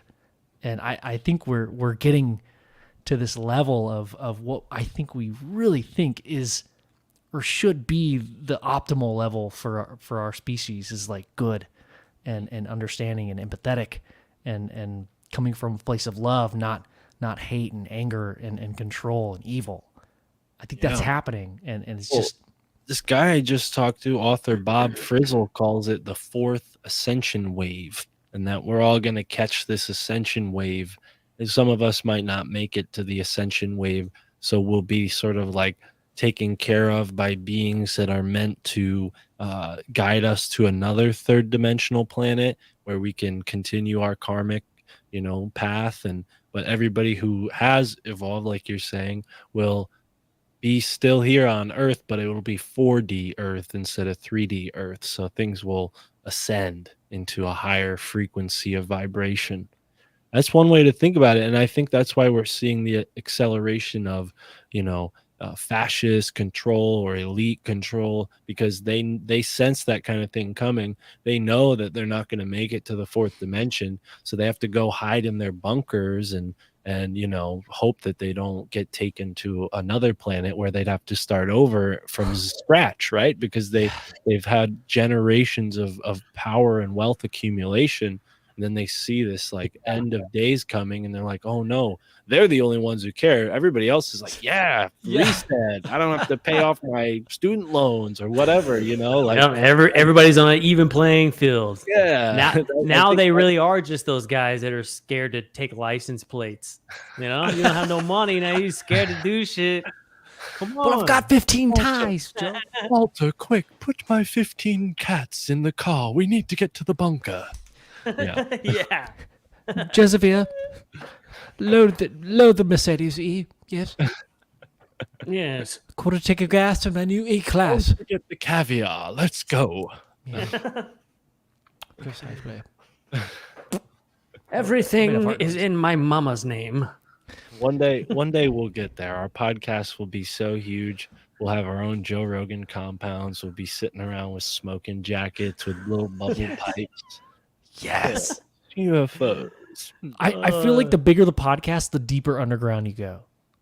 That tends to be the case. I mean, it seems like the podcasts that I like, they either go the Joe Rogan route or they end. So I don't know what's gonna happen. You either got to be Joe Rogan or you got to stop. That's setting the bar a little. I don't know. A little. Is it low? Is it high? I don't know. Well, everybody who's not at that level is striving for that yet. So if your podcast is still going, I mean, you're on your way to being huge. That's how I think of it. Yeah. You'll either become Joe Rogan's friend or you'll have to stop podcasting. Exactly. Joe Rogan lives in the city we live in, and we've been knocking on every door. We have yet to find his house. So the UFO Garage is picketing your town. Are you Joe Rogan? Where Dang this it. man lives. My wife keeps asking me why I come home covered in egg, and that's why. It's like, man, I've been looking for Joe Rogan out in the woods for months, and then I realized we don't have elk or beer or bears. So there's no reason Joe Rogan would be out in the woods. That's how we bait him. We have like a Modelo, like a slab of meat, and have like a piece of fishing string. We should just start barbecuing outside of his house one day in the backyard. Just rent a bunch of elk and like set them free in his neighborhood and be like, "Hey Joe, we're hunting. Get out here. We did this for you. You got your bow strung, brother? Let's hit it." They're like, "Oh, Joe's not home right now. God damn it." Could work out. That's pretty cool.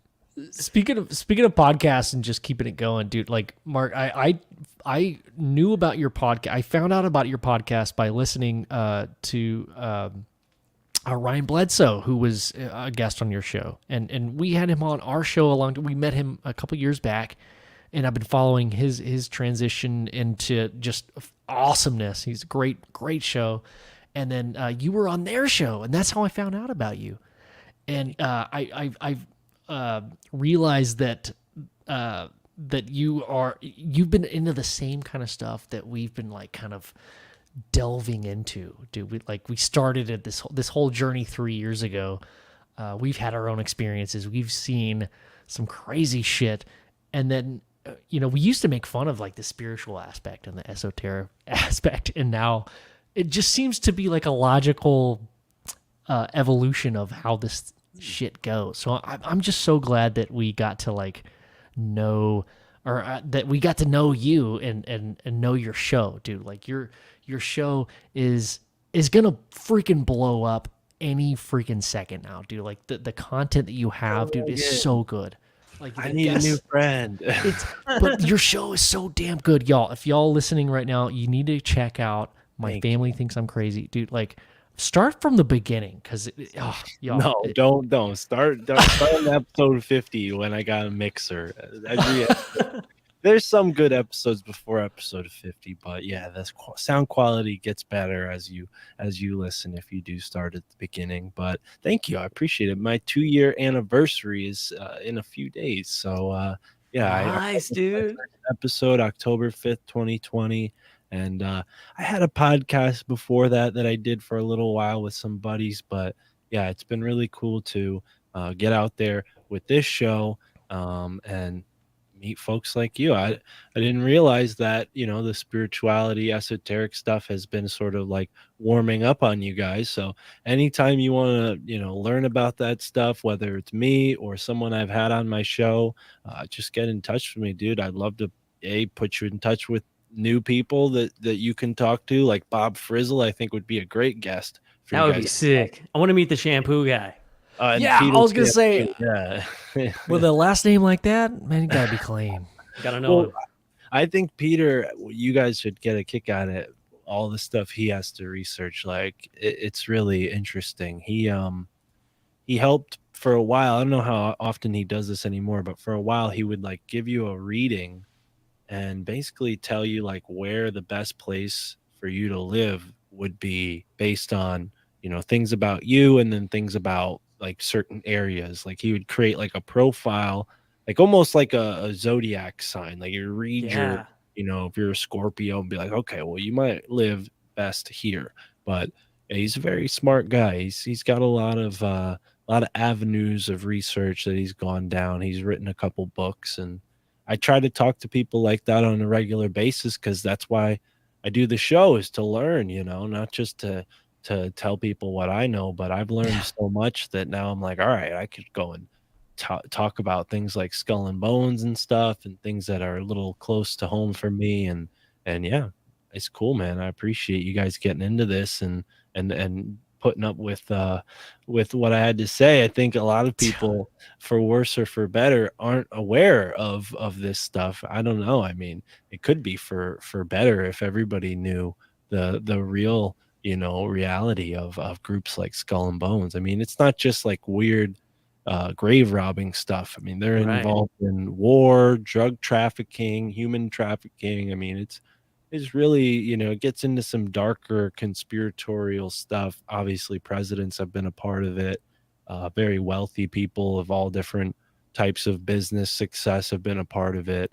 And the CEO of FedEx or something, the founder of FedEx started, he was a Skull and Bones guy. So like they go all over the place. It's not just, presidents and politicians. It's people you might not even expect. Athletes as well have been members of Skull and Bones. So yeah, it's interesting to find that all of this is centered in your own backyard, which is why I started a new podcast. It's funny you said the esoteric aspects of America were what are interesting you, because my new show is called Esoteric America. I do it with my friend Roman, our friend Chad, and then my girlfriend Tara also joins in. And basically we have guests on to tell us about their local area. So we've done Anderson, Indiana, Baudette, Minnesota, Nashville, Tennessee, Seattle, Washington, the Inland Empire, California, Madison, Wisconsin. So we've hit like a bunch of different places on the map. I'm leaving some out.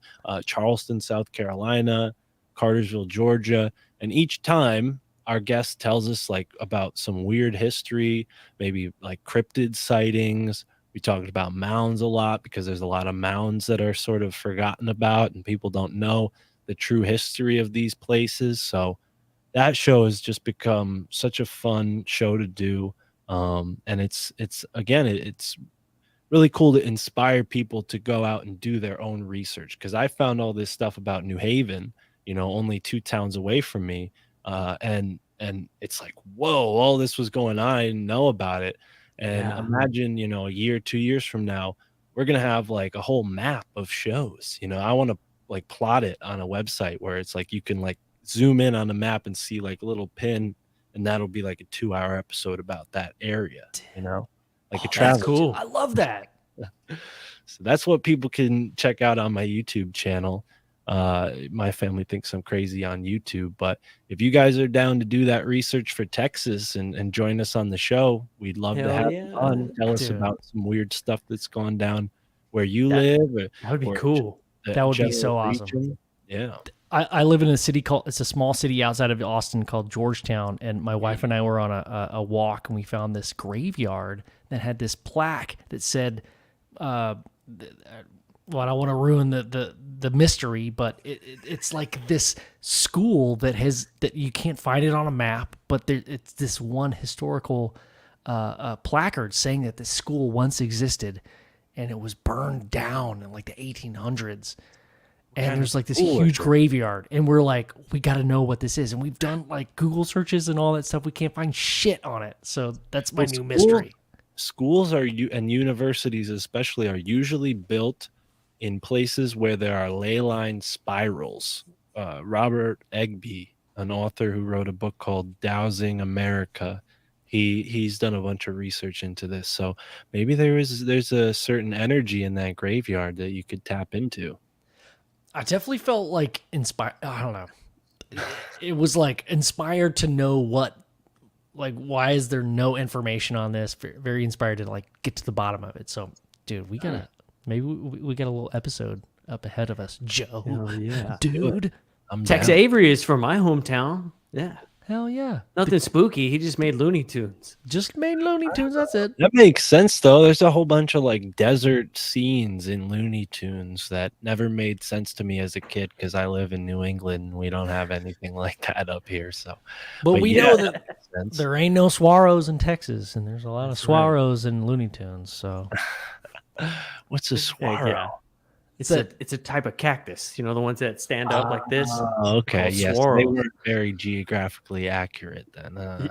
Yeah, and Reverend Horton Heat, he has this song. It's called "There Ain't No Swallows in Texas," because when people think of Texas, they think of these cactus, but that ain't the kind of cactus we got. We got prickly pears. Swallows are a New Mexico and Arizona thing.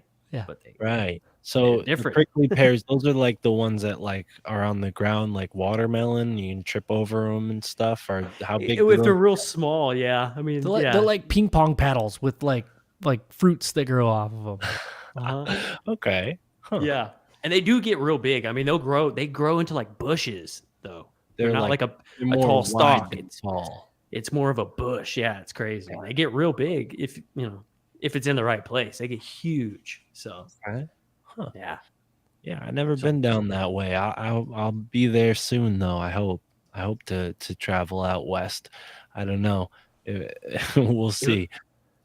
It would be cool, man. You'd have to come down. We got to go check out the mystery airship crash. If you guys are in Austin, if you guys are near Austin, I can guarantee that I'll be down there because I'm a big fan of Kill Tony, so I want to go see that Kill Tony live. I've seen them live twice on the road, but I've never been down in Texas to see them at the new spot. So, dude, hit us up, dude.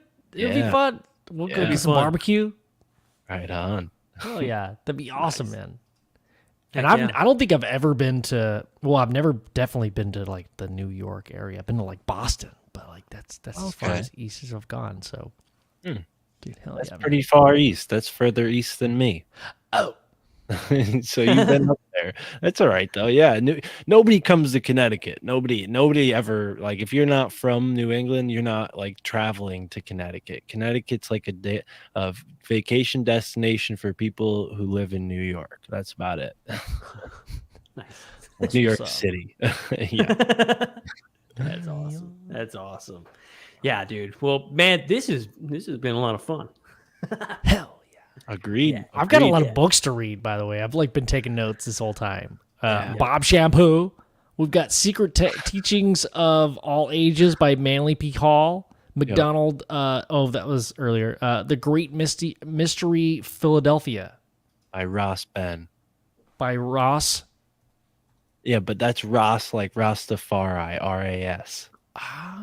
Yeah, and then it's Peter, not Bob Shampoo. Peter Shampoo. Oh, penis shampoo. Got it. Penis shampoo. I'll put that on my grocery list. Hold on. I can't find this anywhere on Google. And ma'am, do you have any penis shampoo? It's French. It's spelled with a C. You ever heard of it? It goes in a really small bottle.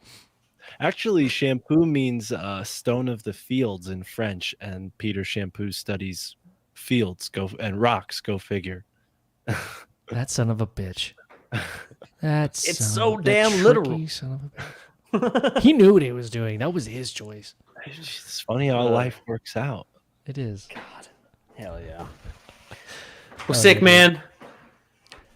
Dude, yeah, we're out of time, boys. And dude, Mark, thank you so much for joining us tonight, man. We had such a blast. Thank you for having us on your show.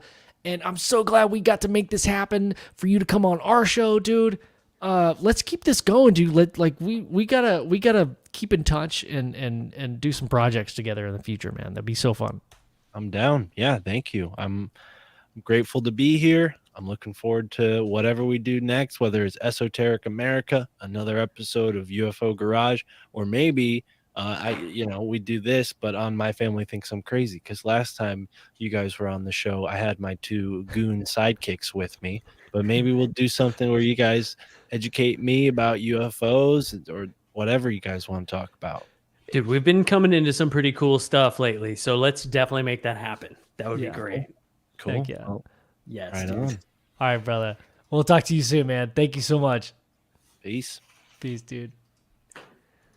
All Hell right. yeah, dude. That was awesome. I'm so I glad. know that was a lot of fun. So glad we got to get him on the show, man. I've been excited about that one for the past couple weeks for sure. Yeah, yeah, dude. Like just the wealth of knowledge. Like he's so good at just explaining shit. Like you touch it and you're like, I'm kind of interested in that, and then he'll go off on like a 15-minute tangent and like, oh my god, I could listen to you for like 2 hours. Like, I know. There's all those books behind him, dude. yeah, dude. He reads a lot of books, man. Yes. Also, Alabama Tide. Dude, Alabama Tide. What do you think about the T-shirt? Tell me what you think, dude.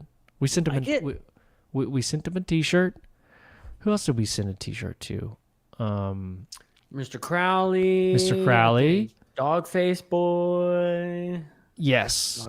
Why did I say Dogface Boy? Is it Dogface Boy? Was there a Dogface Boy? No, that's a cartoon. Dogface, sorry.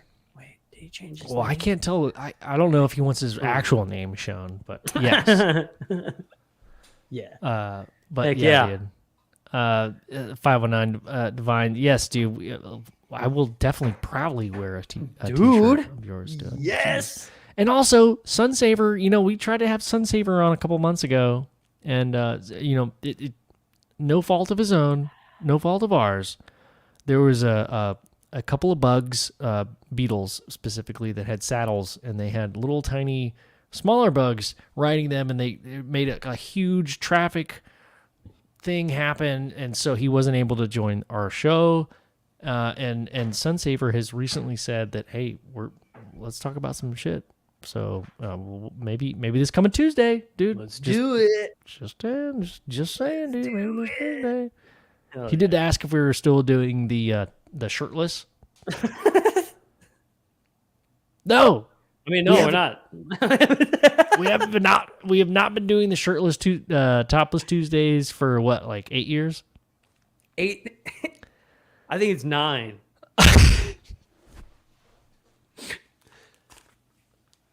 No. Remember when we were like, "Hey, when is the joke over?" Like, it's always that one embarrassing thing that everybody remembers you for, and whatever. It's not that bad. That's so great. Oh man, what? Hey everybody, thanks for hanging out with us tonight. Y'all go check us out, UFOGaragePodcast.com. You can check all of our episodes that we've ever done. We got 3 pretty cool t-shirts out there, and we're also doing a little getaway, man. November 4th through the 6th. It's gonna be out at Mystic Quarries. We're gonna be there. We're gonna be hanging out. If you guys want to come hang out, go to the website. We'll be there too, and we'll be there too. We're gonna be cooking barbecue. You don't have to buy it. You don't have to buy a ticket. There's no cost. You just show up, and if you want to stay there, then I guess you do have to pay for that. But you're not paying us. We're not making any money off of this thing. It's just to have fun. Yep. So if y'all want to come hang out, then come and hang out with us. It's gonna be a pretty good time. Ben's been out here. He said it's very pretty. Tranquil. It's very tranquil. They got tiny houses and little huts and camping lodges and all kinds of stuff out there. So if y'all are interested, there's a few options. But I got to tell you, since the garage is going to be out there, it's going to be packed. So you better get your lodging soon. Okay? Yeah, dude. It's gonna be freaking crazy, dude. Like the parade of people clamoring for our presence. Me, you, and Tony have already rented out 12 different sites. Yeah. It's me, you, Mr. Crow. And we're gonna have a great time. There's a few. Willie's a maybe. He's got a big family. Anything can happen. So you have to understand that the kids get sick. Stuff happens. He has like 12 children. So who knows? So he's Just a maybe. leave them at home, Willie. He's a maybe. But yeah, dude, it's gonna be a good time. Cinnamon Turry gonna be there. A cinnamon story. Sure. Cinnamon Turry gonna be up in there playing on the bongo. Yeah, playing on them bongos. You know what I'm saying? No, dude, we have a good crew coming, dude. Phil from What If Tomorrow podcast is coming with his wife. He's gonna be cooking us some awesome breakfast from his farm raised chickens, dude. Yes, he was like, sir. Hey, he called me. He was like, "Hey, dude, I'm thinking about coming." I was like, "Oh, hell yeah, bro. Yes." He was like, "How many eggs do you want?" I don't know. How many eggs do you have? He's like, "Dude, I'll bring all of them." So, dude, think about this, dude. He's got quail eggs and chicken eggs. Damn, is he gonna bring the chickens too and the quails? Well, you have to breed the chicken to get the quail to make eggs. So it's like is that how that works? It's like a very sexual environment you have to like build up. Yeah, I see. So you can get them to like do sex, right? Yeah, dude. Yeah. You Quags. put chickens and you put chickens and quails together, Yeah. and they just do sex. I get it. Hell It's yeah. it's unstoppable. That's why it's illegal to have both. You can't put them in the same cage. It's just But- they just do sex all the time. It's like a one of those fish with the big aprons. Oh yeah, they do sex all the time. Yeah, that's what they're mad about. They're not like trying to fight. They just want to fish sex. That's what they're trying to do. So Phil is gonna bring. He's gonna make breakfast, dude. I'm gonna bring a shit ton of bacon, bro. That'd be dope. Gonna do breakfast one morning. We're going out there on like Friday afternoon. We're gonna set up the Traeger. We're gonna do 2 briskets probably. I'm just gonna make too much food. I'm thinking. Phil's gonna do breakfast. Dude, at lunch we're gonna. I'm gonna bring the chorizo, dude. Dude, that's a conversation we haven't had yet. That's what this breakfast needs. Is chorizo, dude. Yeah, dude. I feel like even if I tried it, when I do the accent, it's just not. I haven't had enough practice. I've had enough life experience. I didn't know how much time I was gonna have. Dude. Oh, it's gonna be so good. So then, after we eat, we're all gonna take a nap for 6 hours, and it's time to go home. Oh, dude. Yes. But yeah, no, I tweeted yesterday. I was like, "Hey, you could like demand that our U.S. government release all of its UFO videos, apparent UFO videos that they have, or you could just go hang out with some experiencers for a weekend and just fucking see for yourself." Right. I mean, Yeah. we've been there, right? I'm not saying if you come here you're gonna see UFOs. I'm just saying like anybody out there. I'm just what if we do though? Like what if we might see some UFOs? We might dude? see some UFOs. What if we see some UFOs, dude? There's this guy right next to where I always get my coffee every morning, Texas Outdoor Tactical or something like that. Uh-huh. And he's just got like, it's all like scopes and night visions and all kinds of different stuff, like infrareds and all kinds of stuff. Looks What? really cool. Yeah, it's like right next to my work. Yeah, you want me to go in there one day? Yes. And be like, hey, fool, what you got in here? Yeah, dude, we should get like a monoscope or something, dude. I'll throw in on that. On Okay. that. Dude, let's see. Dude, I'm down. I'll go in and see what's up. And Dude, then be if we like, could hey, you also want to be a sponsor on the show? Dude, if we could get like a couple of like, I don't know, monoculars or something that are like night vision. I don't know. Melinda said hers were like $7,000. So I don't have that money, but like. But those are like third gen military grade whatnots, right? Yeah. From like a specific dude who makes those. Yeah. Yeah. Dude, yeah. I can go in there and just be like, hey, what's the best shitty thing you got? Yeah, dude. Yes. It'd be cool if we could like buy a few of them, so like everybody coming to the reunion could be like, oh, Would be sick. Well, Dan said that his monoscope was like $100 or something. Maybe. I'll go in there and check it out. That'd be sick. Hell yeah. Hell yeah, dude. Hell yeah. Well, all right, dude, man. That was fun, man. Epic. Thank you guys, everybody, for watching live on YouTube, in the chat, having a great time. Appreciate y'all. Love y'all. Thank you for the super chats, everybody. And thank you, everybody, for being members on our YouTube channel. I mean, geez, we got like 29 members. Yeah. Thank you, guys. Yeah. Freaking love y'all. And that was... Oh, that was it? Yeah. Growing every week, man. I'll tell you what, man. Hey, guys, thanks for stopping by. This has been another episode of UFO Garage. And now here comes the awkward silence. Lull. Just as planned. There it is. There it is. See y'all next week. Later.